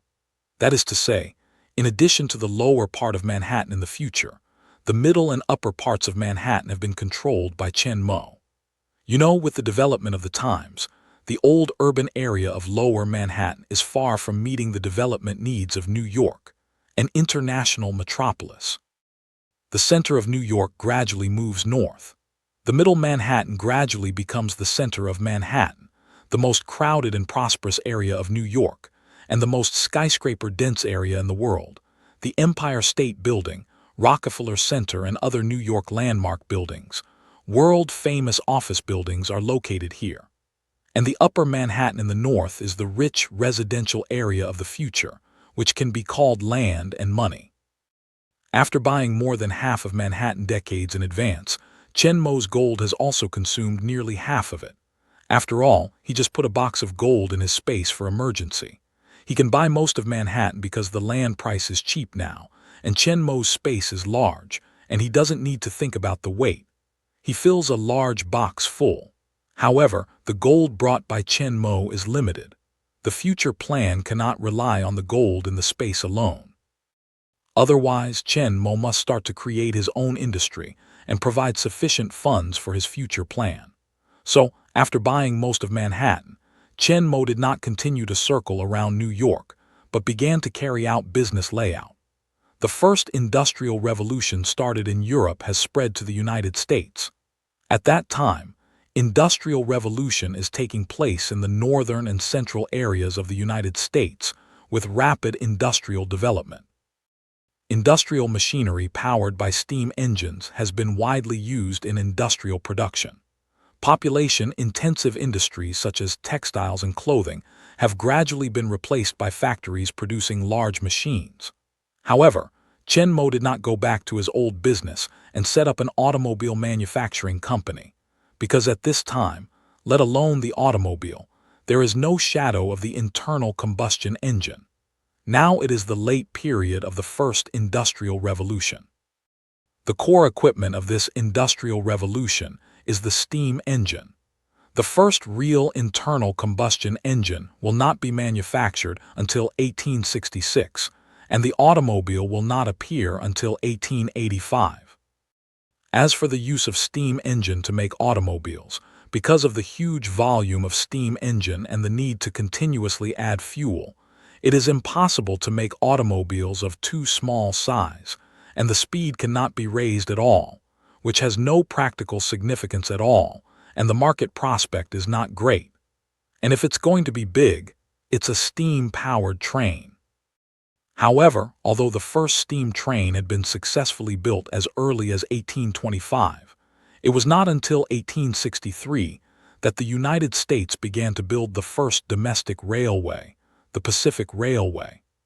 Although he has a large number of advanced science and technology in his hands, Chen Mo does not intend to interfere excessively with the development of American industry and technology. Because once the technology in his hands is taken out, it will certainly strengthen all aspects of the strength of the United States. The appearance of cars alone will greatly strengthen the transportation capacity of the United States. The chain effect brought by them is enough to have a huge impact on all walks of life, economy, military, and other aspects.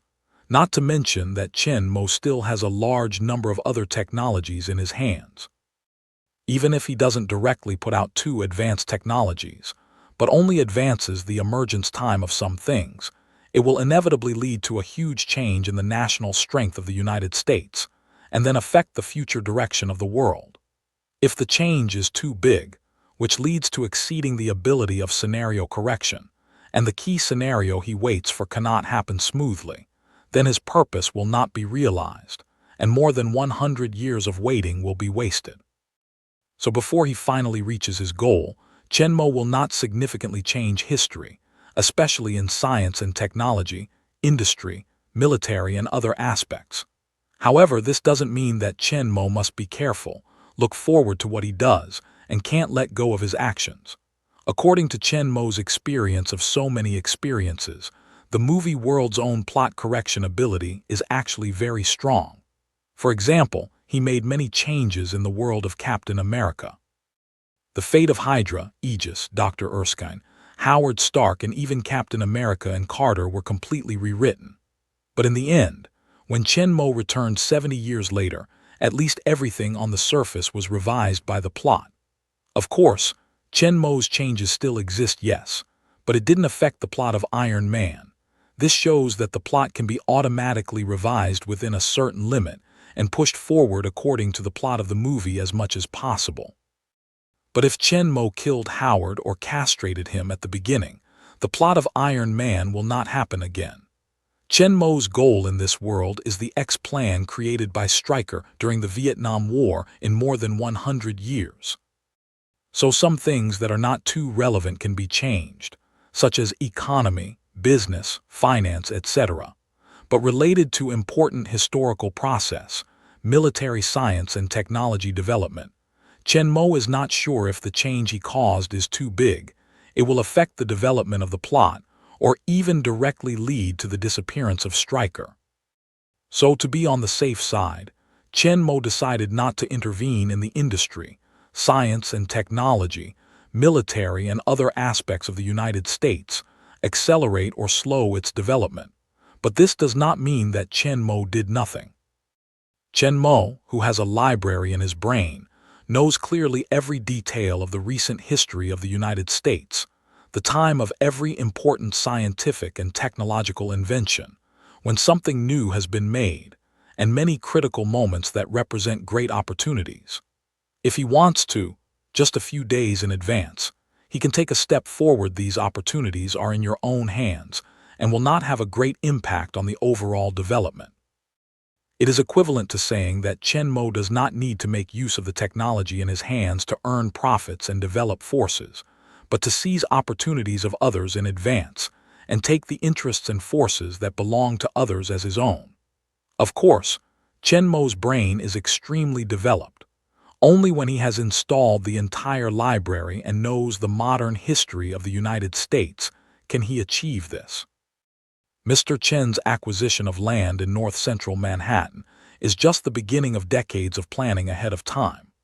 Now, he has spent nearly half of the money in his space, but Chen Mo is not in a hurry to continue the acquisition of other land around New York City, because those areas were not officially incorporated into New York City until 1898, becoming one of the 5 districts of New York City, which is more than 50 years away from now. Chen Mo has time to slowly acquire. However, the future development of Manhattan will be very fast. Chen Mo must start early and take advantage of the fact that Manhattan's development plan has not come out yet, and no one realizes its value. He should hold it in advance. In addition to the Midtown and Upper City areas of Manhattan in the future, Chen Mo also spent a lot of money to buy a lot of land in the undeveloped areas of the Lower City. Although the area of these land is far less than that of the northern areas that are not valued, the money spent is still on the purchase of the northern areas. Of course, they can bring huge returns to Chen Mo in the short term, but only Chen Mo didn't plan to sell them. Even after stopping the acquisition of other parts of New York outside Manhattan, he continued to use the remaining funds to acquire the expensive land in the area to be developed in Lower Manhattan.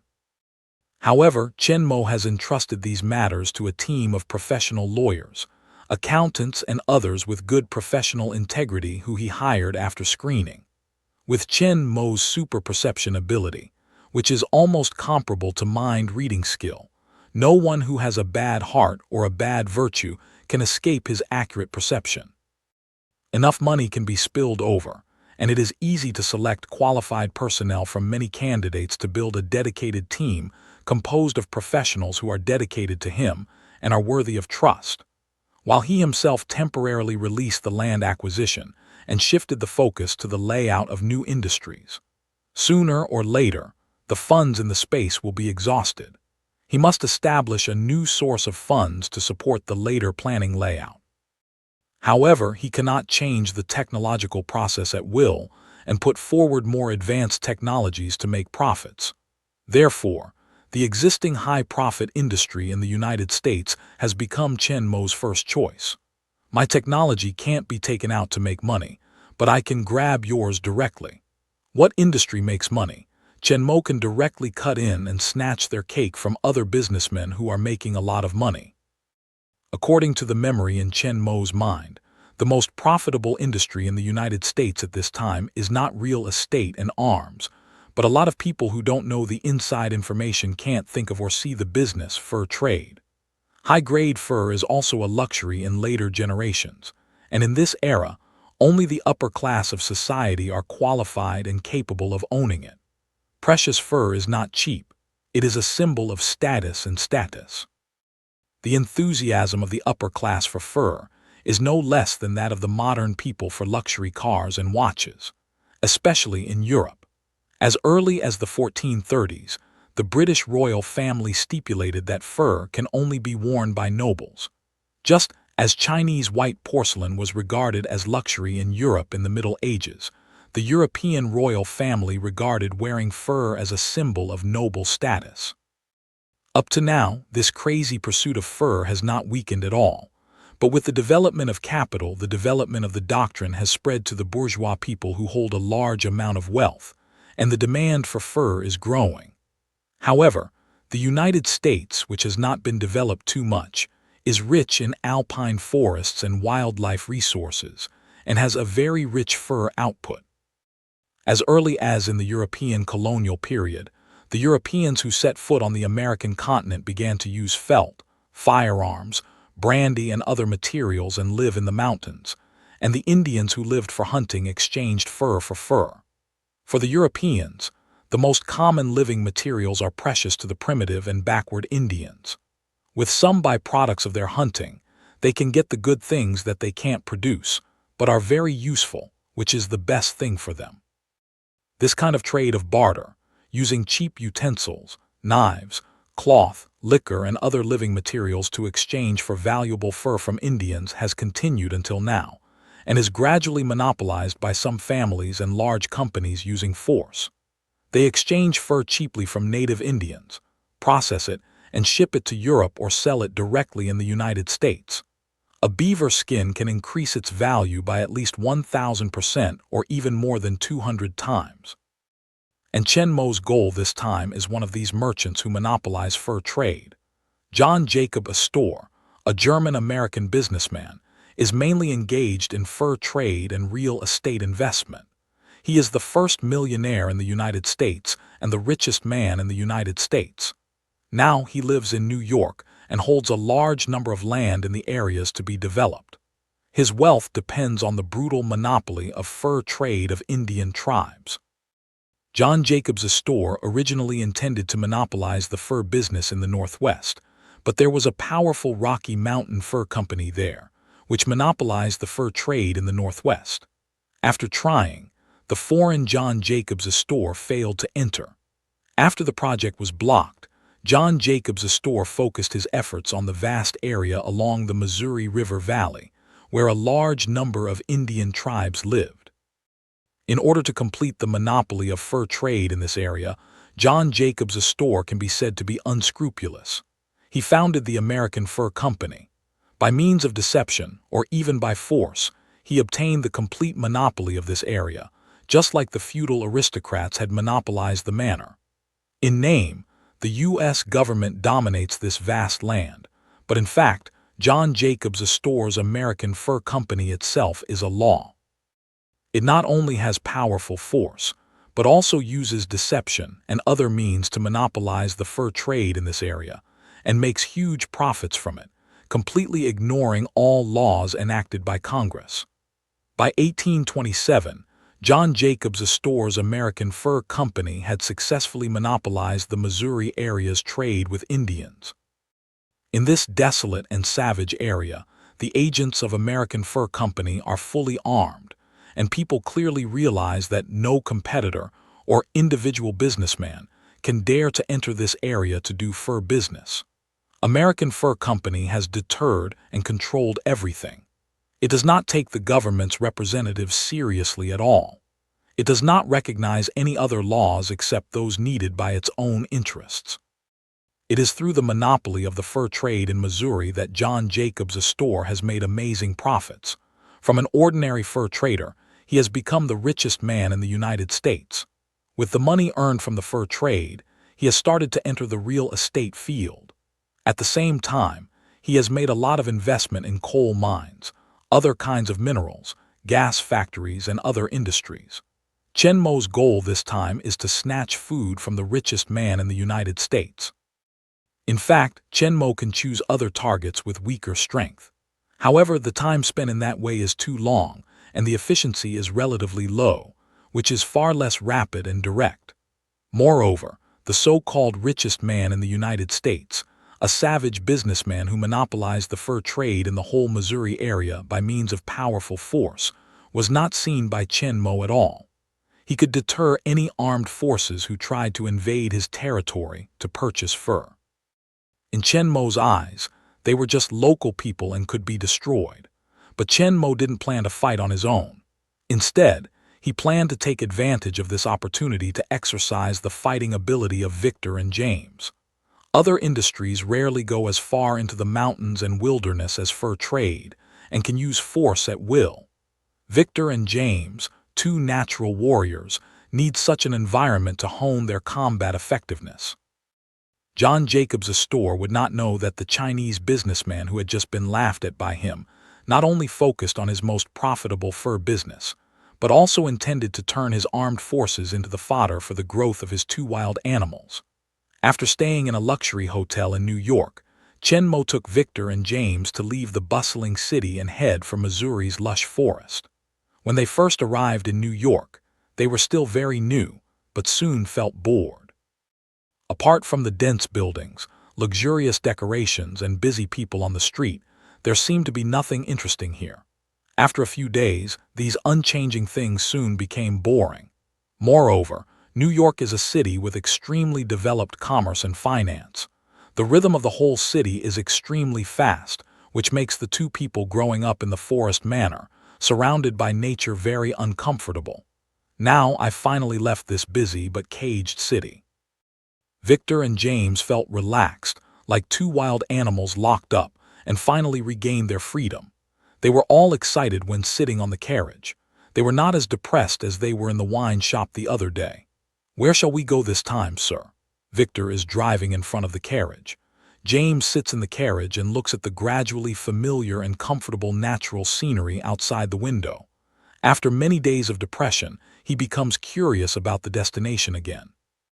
He has been with Chen Mo for a long time. James is not as restrained as he was at the beginning. When he has questions, he asks them directly. Although it's strange for Chen Mo to leave New York soon, James is still very happy. After all, he is just a teenager.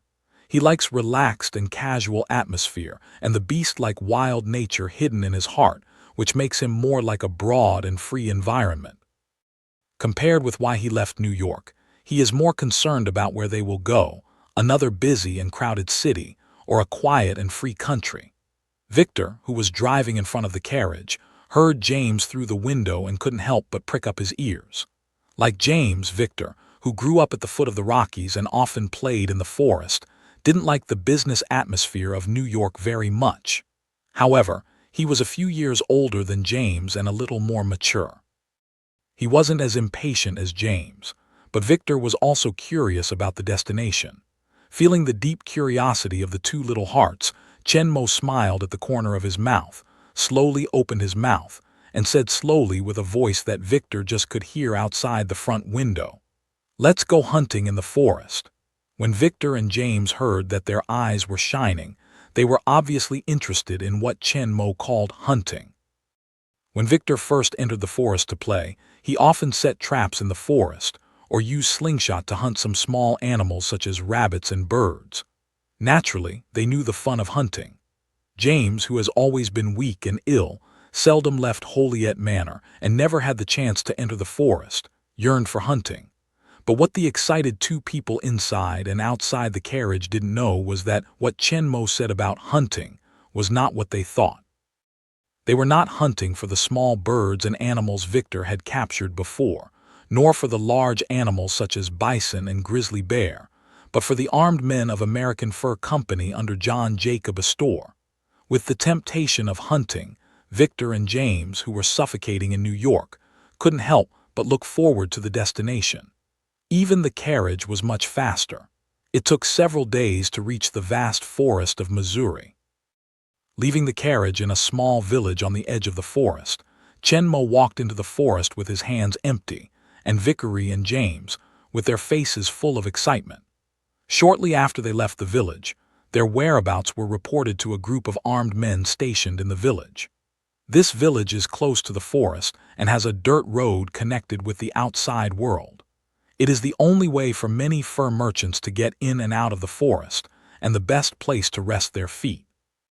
In the past, when it was prosperous, many fur merchants settled here every day, and the carriage transporting fur can be seen everywhere. However, since American Fur Company monopolized the fur trade in Missouri more than 10 years ago, there are few foreign fur merchants here. This village has also become the exclusive stronghold of American Fur Company's armed personnel. Every information of foreign personnel will be reported to them soon, and these people want to avoid the armed personnel of American Fur Company, secretly, and the fur merchants who trade with the Indians in the forest. If they enter the forest, no one can come out again. In the first few years when American Fur Company monopolized the fur trade in Missouri, there were many brave businessmen who dared to take risks. But after all the foreign businessmen disappeared without exception, slowly no one dared to challenge the authority of American Fur Company. Shortly after the three men entered the forest, a fur purchasing team composed of 10 armed men also set out in advance, followed closely by the three men, following their traces quietly. At the edge of this vast forest, Chen is taking Victor and James along a path stepped out by people who often go into the mountains to the deep forest. The two little guys are like two caged animals, totally no longer depressed in New York. Their eyes are all bright and their faces are full of excitement and joy. They walk on the rugged forest path with full spirit. Tall trees of different thicknesses are scattered in the forest randomly, and their branches are stretched out everywhere, occupying every corner of the vision. Although it is late autumn, Missouri forest is not as bleak as Canada. The leaves on the trees are yellow and green.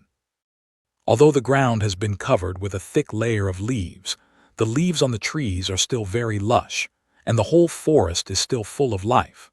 Although the luxuriant branches and leaves do not completely block the sky as in summer, they still block most of the sunlight. The fine sunlight penetrates the gap between the leaves and sprinkles mottled light and shadow on the ground, showing another kind of forest beauty completely different from the Canadian Rockies. The two little guys were also attracted by the totally different scenery from their hometown. They kept walking at their feet and looked left and right from time to time. They were more excited than when they first arrived in New York. Chenmo is also a pleasant expression like an outing, walking behind him twice, enjoying the forest scenery of the early 19th century without any damage. Suddenly, Chenmo's eyes moved as he walked, and his steps slowed down. The movement behind Chenmo can't hide Chenmo's ears naturally. Chenmo, who is moving towards the deep forest, hears the rapid and intensive footsteps coming from hundreds of meters behind him. He can't help but draw up a curve at the corner of his mouth. Although Chen Mo didn't see what happened in the village, he had expected for a long time. After all, the American Fur Company under the leadership of John Jacob Astor controlled the fur trade in Missouri for more than 10 years. The village and the surrounding forest must have been completely controlled. Their whereabouts can't be concealed from the personnel of American Fur Company, however. Chen Mo didn't intend to hide it. On the contrary, Chen Mo's goal was them. Now that the prey has caught up with him, Chen Mo doesn't go on his way. He waves to stop fighting with Victor and James, who have become interested since they entered the forest. Don't go. Your prey is coming. Be ready for battle. Just like a spring outing, the two little smell words walking through the beautiful woods could not help but stop their steps and look at Chen Mo in bewilderment. In the eyes of their doubts, Chen Mo said with a smile, "As I said, we are here to hunt, but the target of hunting is not animals but people. Your prey this time is 10 armed men with guns." Hearing that the long-awaited hunt was to fight with humans, Victor and James did not show any loss. After a series of battles from Canada to the United States, they were not the rookies who had never killed people before. In the hearts of the two people who were inspired by their special abilities, there was a strong wild nature, and Victor's performance was the most obvious. Although James woke up later, he quickly became belligerent under the influence of this wild instinct. Whether it's the feeling of blood boiling all over during the fight or the gradual improvement of their strength after a fight, they both yearned for the fight. Before in New York, because they were living in a prosperous city, they would inevitably be influenced by secular laws and dare not think about fighting anymore. In fact, on the way out of New York, they had been looking forward to the arrival of bandits and robbers so that they could have a chance to fight again. They didn't want to take the initiative to find the target to fight. They didn't expect that Chen Mo's hunting actually means fighting with armed personnel. If they attack ordinary people, they will inevitably have scruples and conflicts in their hearts. After all, they also have their own right and wrong ideas. But the militants were not. There was no conflict between them, including James. The two don't have much contact with the world. All the armed men they have seen don't seem to be good people. Thomas killed James' adoptive father John Hollett with a gun. All the gunmen they met along the way were robbers and bandits. At this time, when they heard Chen Mo say that 10 armed men with guns, they were naturally included in the ranks of robbers and bandits. But what they understood could not be miscalculated. For the Native Americans in Missouri, the armed men of American Fur Company were robbers. They robbed a lot of fur from them with only a small amount of money. Even if they didn't agree with each other, they would kill. But for those foreign fur merchants who enter Missouri for fur trade, they are more terrible than bandits. They not only take their supplies and purchased fur, but also take all their lives. To kill the American Fur Company's running dogs is, to some extent, killing the people. The two belligerent children were not afraid but excited when they learned that there was going to be a war. After waiting for so long, they can finally fight happily. Compared with hunting animals, they are more willing to fight with humans. The two men immediately showed their own weapons. The sharp nails on their fingers and the sharp bone spurs on their fists stretched out in unison, and the two men's original lively expression like a spring-outing child was quickly replaced by frantic ferocity. With the rapid approach of prey, the two people who have animal-like keen perception also find their position, turn around together, look at the direction behind with sharp eyes, extend their hands on both sides, lean forward slightly like the beasts ready to attack when hunting. Chen Mo stood by and watched the two men's movements. He shook his head secretly. His fighting consciousness was still too poor. He only knew that he had no sense of ambush or sneak attack, but Chen Mo is not in a hurry. Today's battle is just a warm-up. The purpose is to wake up the two beasts that have been locked in New York for a period of time and put them into a more fierce fight in the best condition.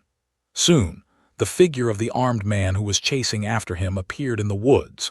Before they saw the three, Chen and Mo, Victor and James, who had keen eyes, had found them first. The eyes of the two men immediately lit up two chilling lights. Without waiting for the enemy to come closer, they launched their movements directly and rushed towards the enemy ahead. The armed men of the American Fur Company, who came to hunt down the three men, followed the trail left by the three men. Since the American Fur Company monopolized the Missouri area, it has carried out a lot of strangulation on foreign fur merchants. Few people have been able to go out alive, so it has been a long time since foreign fur merchants dared to enter the territory controlled by the American Fur Company. Unexpectedly, today, some people dare to come to the territory of the American Fur Company after eating the ambition of leopard. Are they not afraid to die in business? Then let them die a little worse and bear more pain. However, just as they imagine how to make the three Chen and Mo after catching up for a while, a light and fast footsteps suddenly sounded from the front. Several people in front of the team looked up and saw that two teenage boys were rushing towards them fiercely. Enemy attack! In front of the first two to see the team members hurriedly raised a warning. They are not the robbers who bully ordinary people before Chen Mo, and they will casually despise the half-eldest children who rush towards them. Indian teenagers in the forest can also use bows and spears to hide in the forest and give them deadly attacks. So when they heard the warning from their companions, the 10 armed men quickly stopped, grabbed the gun on their back, and when they saw Victor and James rushing in front, Chi raised the gun in his hand and pointed to the two men. "Stop! Get on the ground now, or we'll shoot." 10 muskets were all aimed at Victor and James, who thought they had taken control of the situation.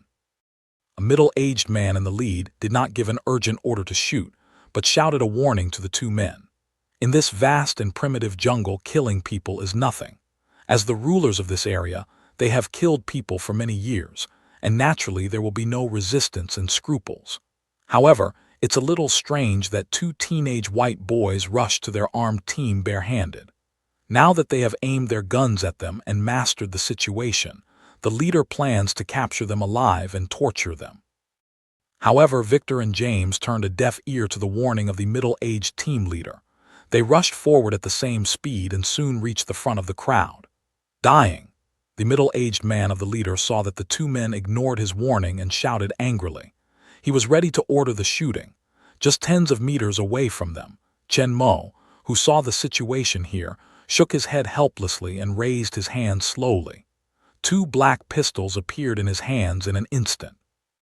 At the next moment, a series of clear shots rang out in the forest, and soon ended, leaving only the residual sound reverberating in the forest, while all the American Fur Company's armed men who had just held fire guns and aimed at Vicot and James were all shot to fly their weapons, standing in the same place in a daze. Obviously, what happened in the moment was too sudden and weird for them to react for a while. But Victor and James were not affected at all. They roared and leaped over the last distance and into the crowd. After a series of battles on their previous journey to New York, the two men's combat experience has been improved. In addition to not understanding tactics, they will not use ambush, sneak attack, and assassination to improve their combat efficiency. In the face-to-face combat, the two men have been able to take their time. Of course, before rushing into the crowd for close combat, Chen Mo must still be on the sidelines to help them eliminate those enemies who have guns and pose a greater threat to them. However, this is not a long-term plan. Chen Mo has decided to improve their strength as soon as possible so that they can face the enemies with guns independently without his assistance. After all, Chen Mo cannot always be a nanny with them. When their self-healing ability has not been improved to ignore the bullet attack, they must learn how to deal with guns the enemy of. In any case, the battle is just an appetizer, and Chen Mo is too lazy to use gun fighting to control the whole field at any time, until the enemy poses a threat to the two small forces, and then he can solve it. Instead, he directly fired 10 shots to shoot all the weapons of 10 armed personnel. Victor and James rush into the crowd at full speed. Before the crowd can react, they have used their hands together and attacked repeatedly. Victor's sharp claws have scratched a huge bone wound on the enemy, and James's bone stab is a hole. When these people suddenly lose their weapons finally respond, there are 2 people companions lost their fighting power. After being rushed into the crowd by two people, the function of the firearm greatly decreased. The rest of them quickly drew out their daggers, machetes, and other weapons and attacked them. Although Victor and James have improved their agility through the previous fighting exercises, they are still injured and colored under the siege of 8 armed men who have been walking through the forest in danger for a long time. However, their injuries do not affect their fighting power, but they make their wildness more intense.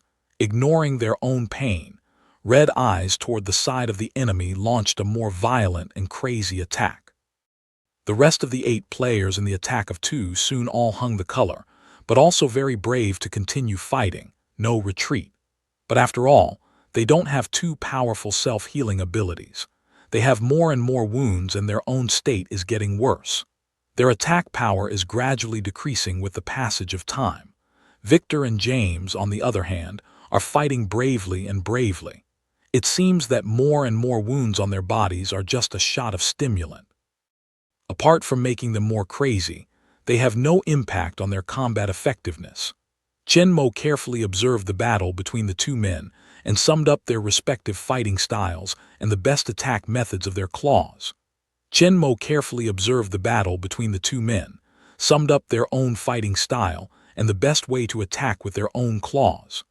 At the same time, he wrote down all the problems exposed by the 2 men in the battle and left them for targeted correction later.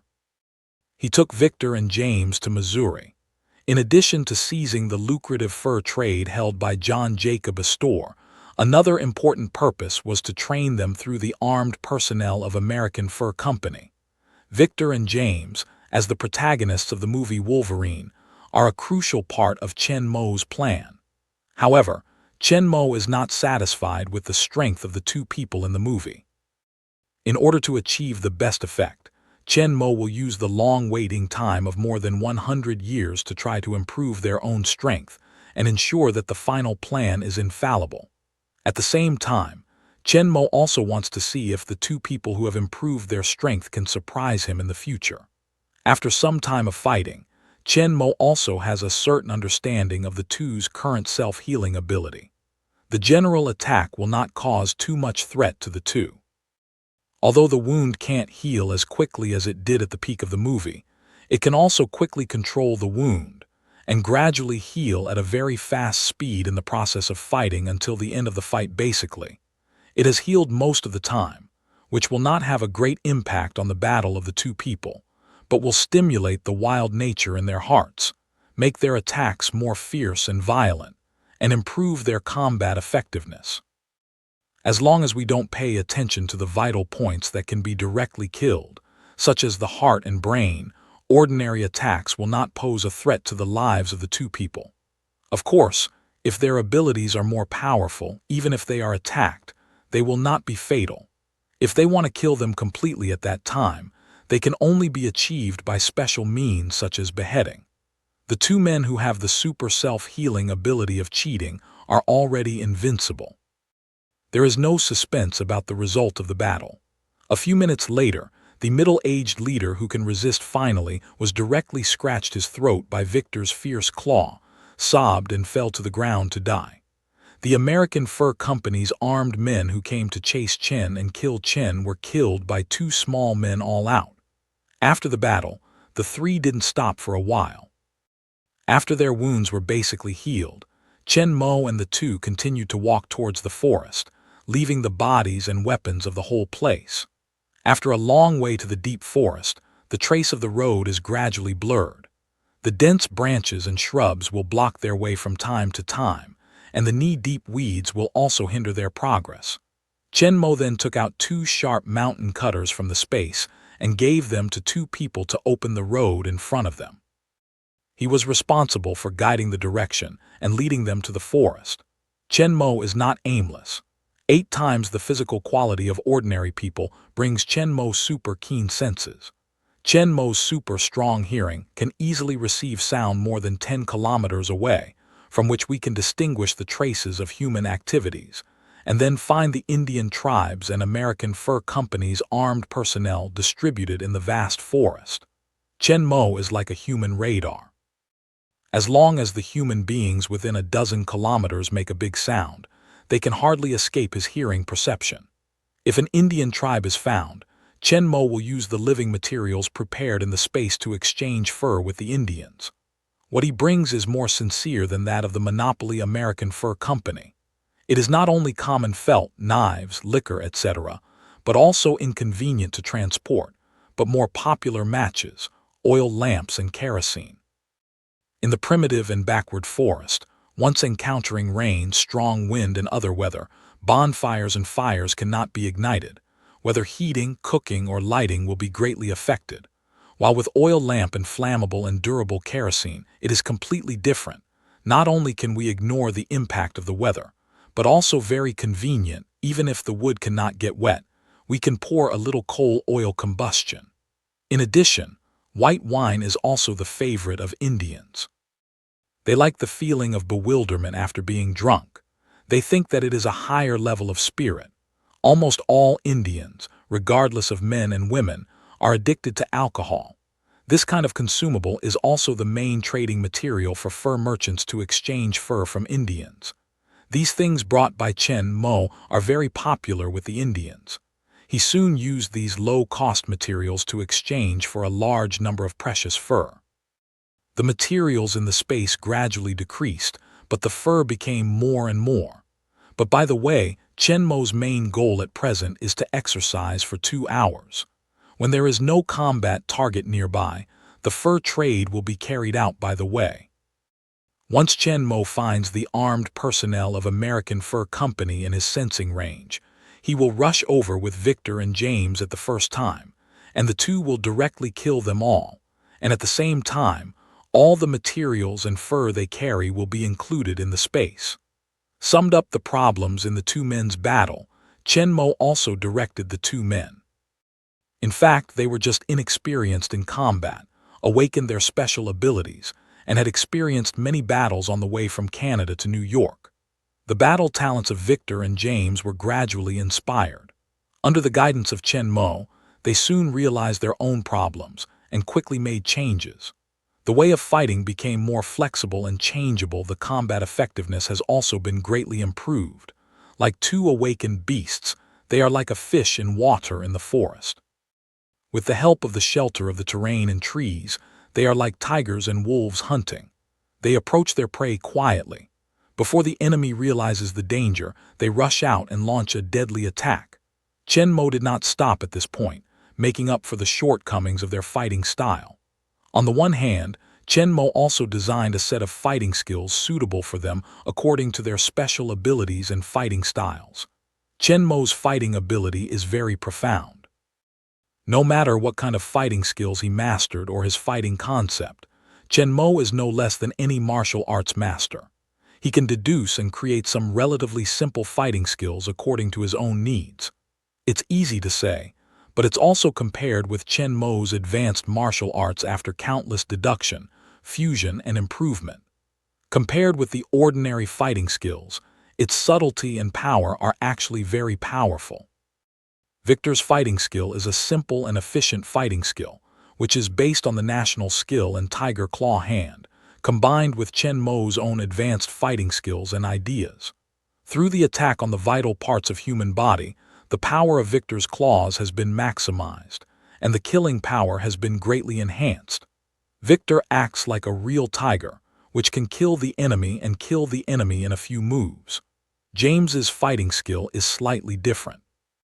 Because his bone claws are long and thin and sharp, with a length of more than 20 cm, which can easily pierce the enemy's body and cause fatal damage, it is more suitable for stabbing than chopping or scratching and tearing like Victor. Therefore, Chen Mo's fighting skill designed for him is a new fighting skill created by combining boxing and dagger fighting through the integration and optimization of Chen Mo. Like Victor, their fighting skills are in line with Chen Mo's fighting skills. They pursue simplicity and efficiency. Their moves are swift and violent. They attack the enemy's vital points directly. Under the support of physical quality beyond ordinary people, they can quickly end the fight. Chen Mo's fighting skills specially designed for them are very simple and easy to learn. They are also very compatible with their natural claws. They are also very smooth to use. In addition, they have very strong fighting talents. After a period of learning, they will soon master their own fighting skills, and they will be skilled and powerful in the battle and then its sword.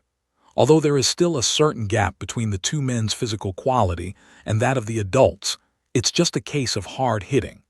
Don't forget that Victor and James are still in their teens.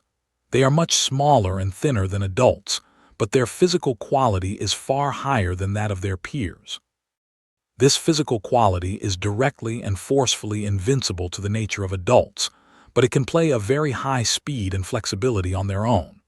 After mastering their own simple but excellent fighting skills, the two men fully exert their own advantages. They will not give the enemy a chance to attack directly or compete with the enemy. Instead, they will attack the enemy with super strong speed and flexibility and sharp claw strike. Not only the tactics and fighting skills, but also the physical quality and self-healing ability of the two men have been gradually improved in each battle, and their combat effectiveness has become stronger and stronger. After that, Chen Mo simply stopped helping and let them solve the enemy by themselves. In this way, they need to face the threat of fire guns. When they encounter a small number of armed personnel, they will quietly approach by virtue of the terrain and launch a surprise attack. Then, when the other side is in chaos, they will give full play to their own speed and flexibility advantages to carry out a mixed battle without giving the enemy the chance to shoot and aim. If there are a large number of enemies, the two will wait patiently. When they rest or set up camp, they will assassinate them quietly. They will destroy part of the enemy first and weaken the enemy's advantage in number. If it goes well, they can directly kill all the enemies without any noise. Even if they are found, they can also take advantage of speed to get the final result in chaos victory. More and more American fur companies are being cleaned up, and the control of Missouri's former overlord over its territory is rapidly weakening.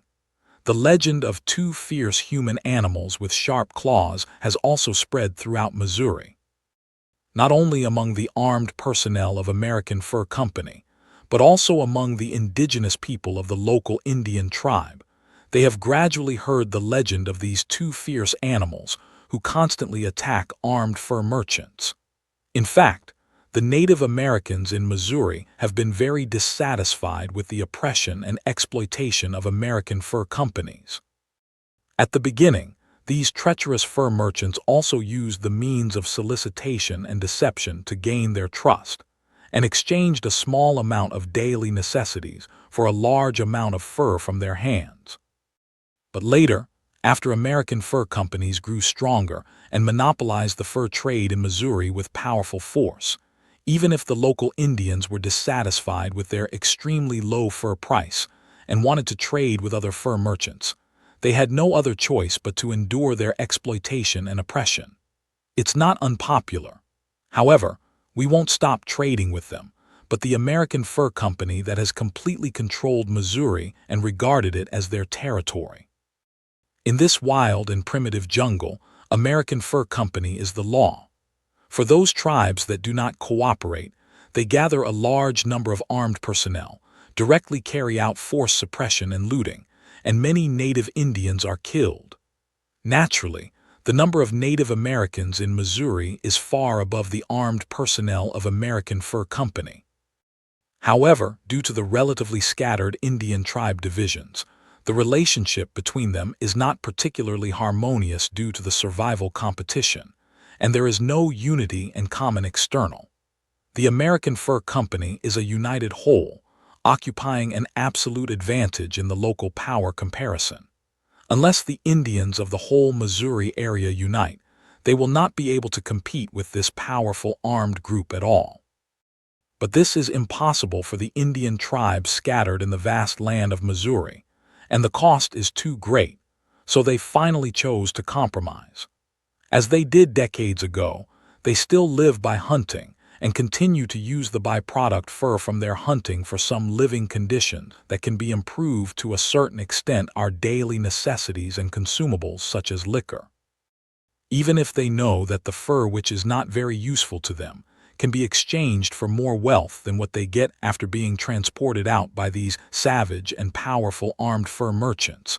They cannot go out of the forest to sell by themselves, but they can only continue this unequal trade under the threat of the force of American Fur Company. Now it is known that the armed men of the American Fur Company who have been oppressing and exploiting them have been attacked by the powerful fierce beasts that appear and disappear at both ends, causing heavy losses to their personnel. In addition to being happy, these Indian natives also think that they are the spirits of ancestors who are punishing these greedy and cruel businessmen. Although Chenmo's main purpose at present is to train Victor and James, but the forest is so large that Chenmo can sense the human movement within a dozen kilometers, but he does not always encounter the target and fight. Therefore, while searching for and eliminating the armed men of American Fur Company, Chenmo also took Victor and James to trade with the Indians he met. Chen Murong is not as greedy as John Jacob Astor, who has pressed the price of fur so low. After all, compared with the huge profits brought by these furs, the value of the daily necessities traded with the Indians is negligible. On this day, the three men walked through the forest for a long time. Chenmo didn't find the personnel of American Fur Company but found an Indian tribe, so Chenmo rushed there with Victor and James. The tribe is located on a hill. The terrain is flat and open. Through the forest, there are cone-shaped tents made of straight tree roots and buffalo hide scattered on the open land. Many Indian men and women are busy in the tribe wearing rough leather clothes and pants and traditional Indian-style clothes. At the beginning, the appearance of the three men made the Indians very alert. Nearly 10 strong Indian soldiers came quickly and surrounded them with weapons. In this wild forest, strangers usually mean danger. Usually the armed purchasing team of American Fur Company comes most frequently. Those people are armed and domineering. They are not so much businessmen as robbers, but when they see the person's appearance, they can't help but relax a lot. Among the three strange intruders, only one adult seemed to have some fighting power, but it was not those white people who looked in color, but more similar to them, which made the Indians feel more friendly. The other two people behind the man, though white, were two teenagers and they didn't seem to be threatening. And all three were bare-handed, with the exception of the three big backpacks behind them. They did not carry any weapons. So several Indian soldiers surrounded the three, but they did not launch an attack, just looked at the three. Soon, the chief of the tribe got the news and rushed over. "Outsiders, what do you come to our tribe for?" Wearing a gorgeous black and white crown, the burly middle-aged chief came to the three people through the crowd. He looked at Chenmo, who was tall and sharp, and asked in Indian. The three of them were used to this scene for a long time. They were surrounded by a group of fierce Indian soldiers and didn't panic at all. After the chief appeared and asked questions, Chenmo slowly replied in a very standard Indian language that he had just learned. "Buy fur." When the middle-aged chief heard Chenmo's standard Indian language, his eyes brightened, and his heart began to feel more good. However, he heard that Chenmo came to buy fur. The chief couldn't help scanning the two little guys standing behind Chenmo and looking at Chenmo again. His eyes were complicated. "Young man, you'd better get out of the jungle as soon as possible. If they find out, they won't let you go." The middle-aged chief, seeing that Chenmo is not old and still has 2.5 children, thought that Chenmo did not know the situation here and the existence of American Fur Company, so he kindly advised. Chenmo smiled at the chief's kindness. "We've met several acquisition teams." "Then you?" The middle-aged chief was shocked when he heard the words, but he stopped again. "Met several but can still stand here intact. What does this mean?" The middle-aged chief didn't know if Chenmo was bragging, but apparently the other side didn't give up the deal as he said. What should be said has already been said, and the chief no longer talks much but looks at the huge backpack of three people's grief. "Let me see your goods." Hearing this, Chenmo nodded softly, took the backpack down and took out things from inside. Sharp knives, strong and durable metal utensils, high-quality white wine with the smell of wine, and many things they have never seen before. At the beginning, when he saw the things in front of him, The middle-aged chief's expression was normal. The previous purchasing teams had all these things, but the quality didn't seem to be as good as these. With Chen Mo and two little guys constantly pulling out of their backpacks, the chief found that he hadn't seen a lot of things, which made his eyes bright, and surrounded by a lot of people, the fallen soldiers could not help but smile. Since the American Fur Company monopolized the fur trade in the whole Missouri area, it began to significantly reduce the purchase price of fur, and the things exchanged with them are the same. In addition to some daily necessities, it mainly watched the white wine and other consumables from their hands in exchange for fur. Because they monopolize it completely, no other fur merchants dare to come in and trade with them, so they can only be forced to accept the price in exchange. Anyway, these fur is just a byproduct of hunting for them.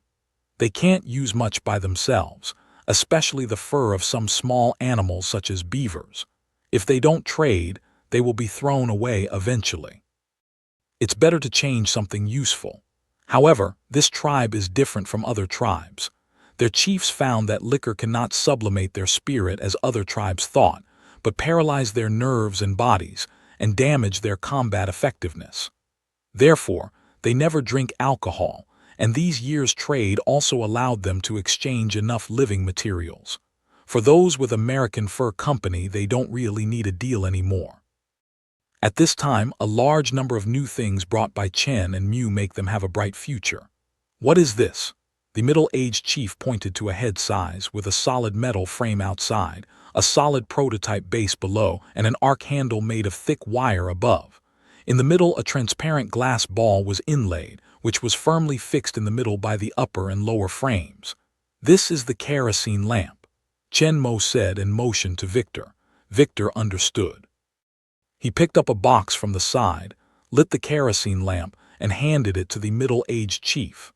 The chief looked curiously at the match Victor had struck, and then he took the kerosene lamp and looked at it. This kind of lamp uses kerosene as fuel, which can be used for a long time. The flame is protected by a glass cover, and it is not afraid of bad weather such as wind and rain. When the middle-aged chief smelt his eyes lit, he carefully looked up and down at the kerosene lamp in his hand and blew hard at the flame. He found that it could not be blown out, which was even more joyful. Usually they use torches for lighting. If it's windy and rainy, they can only blacken and hide in the tent. There's no way to do anything. With this weather-free kerosene lamp, it will be more convenient later. Immediately, Chief Geronimo asked, "How do I exchange this kerosene lamp?" 10 beaver skins for kerosene lamps, 5 bottles of kerosene for fuel. These things are fragile and not easy to carry. That is to say, Chen Mo has space. Don't worry about these problems. This brings a lot of things. Chieftain Geronimo nodded when he heard Chen Mo's offer. Your price is fair. You know, the purchasing teams of American fur companies need 10 beaver skins to sell a knife for cutting meat. Compared with that, Chen Mo's price is very fair. Chen Mo doesn't think he's lost. After selling this beaver skin, he can buy hundreds of kerosene lamps. Beaver skin is warm, soft, and comfortable. It has always been a favorite fabric for royalty and nobles, and its price is quite expensive. The hat made of beaver skin has good waterproof performance and won't deform even in rainy days. It's very popular in Europe, and almost everyone with identity has one. As beaver skin is produced in the American continent, it is not easy to purchase and transport. In addition, the demand is huge. As soon as the price of beaver skin goes up and up, it is still in short supply. Owning a hat made of beaver skin has become a symbol of identity and a top luxury that can only be consumed by the upper class. Today, not only Europe, but also the United States. The price of beaver skin is still high, so Chen Mo's price is much higher than that of the purchasing team of American Fur Company, but the extra cost is not worth mentioning compared with the huge income. Chen Mo is not the American businessman who gets into the eyes of money. The profit of fur trade is original. It is already amazing that there is no need to continue to oppress and exploit these Indians.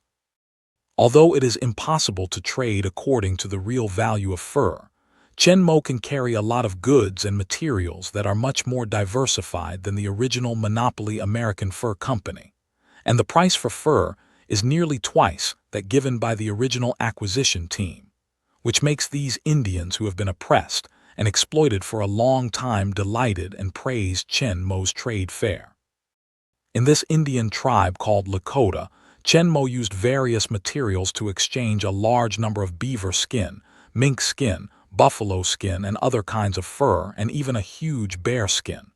The length of this bear skin is nearly 3 meters. The original body size should be extremely huge. It's estimated that it weighs more than 700 kg. It's a worthy Big Mac.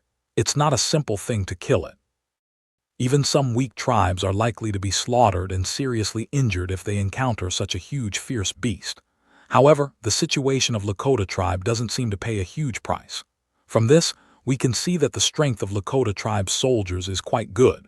Chen Mo, a rare giant bear skin, directly offered 100 beaver skins for it, which made Chief Geronimo very happy.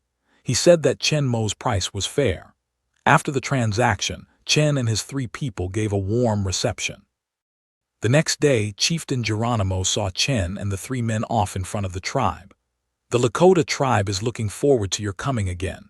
Our Lakota warriors are the most powerful warriors in the Missouri forest.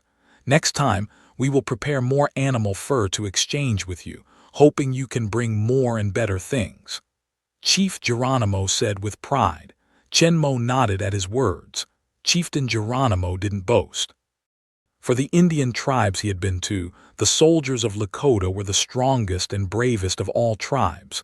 Looking at Chief Geronimo, Chen Mo nodded softly and said slowly, "Yes, Lakota tribe is just one of many Indian tribes that Chen Mo, Victor, and James passed by."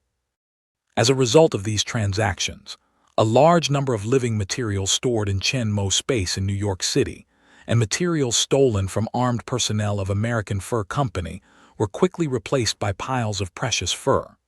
With Chen Mo's huge space of 1,000 cubic meters if it's full, when it leaves the forest and returns to New York, the value it represents will be amazing. In fact, not all Indians will be like the Lakota tribe. They are satisfied that Chen Mo has much higher fur purchase price than American Fur Company. They trade with Chen Mo's 3 people with high quality and low price, a variety of materials, and they are honest. They feel that they are weak, just ordinary small fur merchants, not as powerful as American Fur Company. Deterrence of the armed forces means that they want to forcibly seize the materials of the 3 men by virtue of their large number of tribes. The final result is self-evident, without Chen Mo's help. After a lot of fighting, Victor and James, who had greatly increased their strength, killed all the Indians who started to rob. Chen Mo did not kill all the Indians of the whole tribe, just those who started to rob. Victor and James showed great fighting power, fearless and fierce fighting style like wild animals, as well as their unique weapons, which were enough to deter the remaining Indians and make them afraid to regenerate the ideas they should not have. In the battle, Victor's and James's claws and bone spurs were inevitably seen by other Indians on the scene. In addition, the 2 men's strong speed and flexibility far exceeded that of ordinary people in the battle, as well as their ability to continue fighting without any damage after being hit, made the Indians on the scene shocked and hard to think about the legend that has recently spread among tribes. It is said that in this vast and boundless jungle, there are 2 ferocious humanoid beasts with terror claws in their hands, slaughtering the armed personnel of American Fur Company. But before, it was just a legend. Although some people thought it was Zhuling who sent these 2 fierce beasts to punish the armed men of the American Fur Company who oppressed and exploited them, many people thought they just met grizzly bears or other beasts. But this time, some people actually saw the whole process of claws and bone spurs growing out of the air on their hands, as well as their formidable combat power, and their unimaginable ability to ignore attacks and kill terror. The previous rumors have completely turned into reality. At that time, the Indians had a strong fear and even reverence for Victor and James, and their power and magic began to be widely publicized.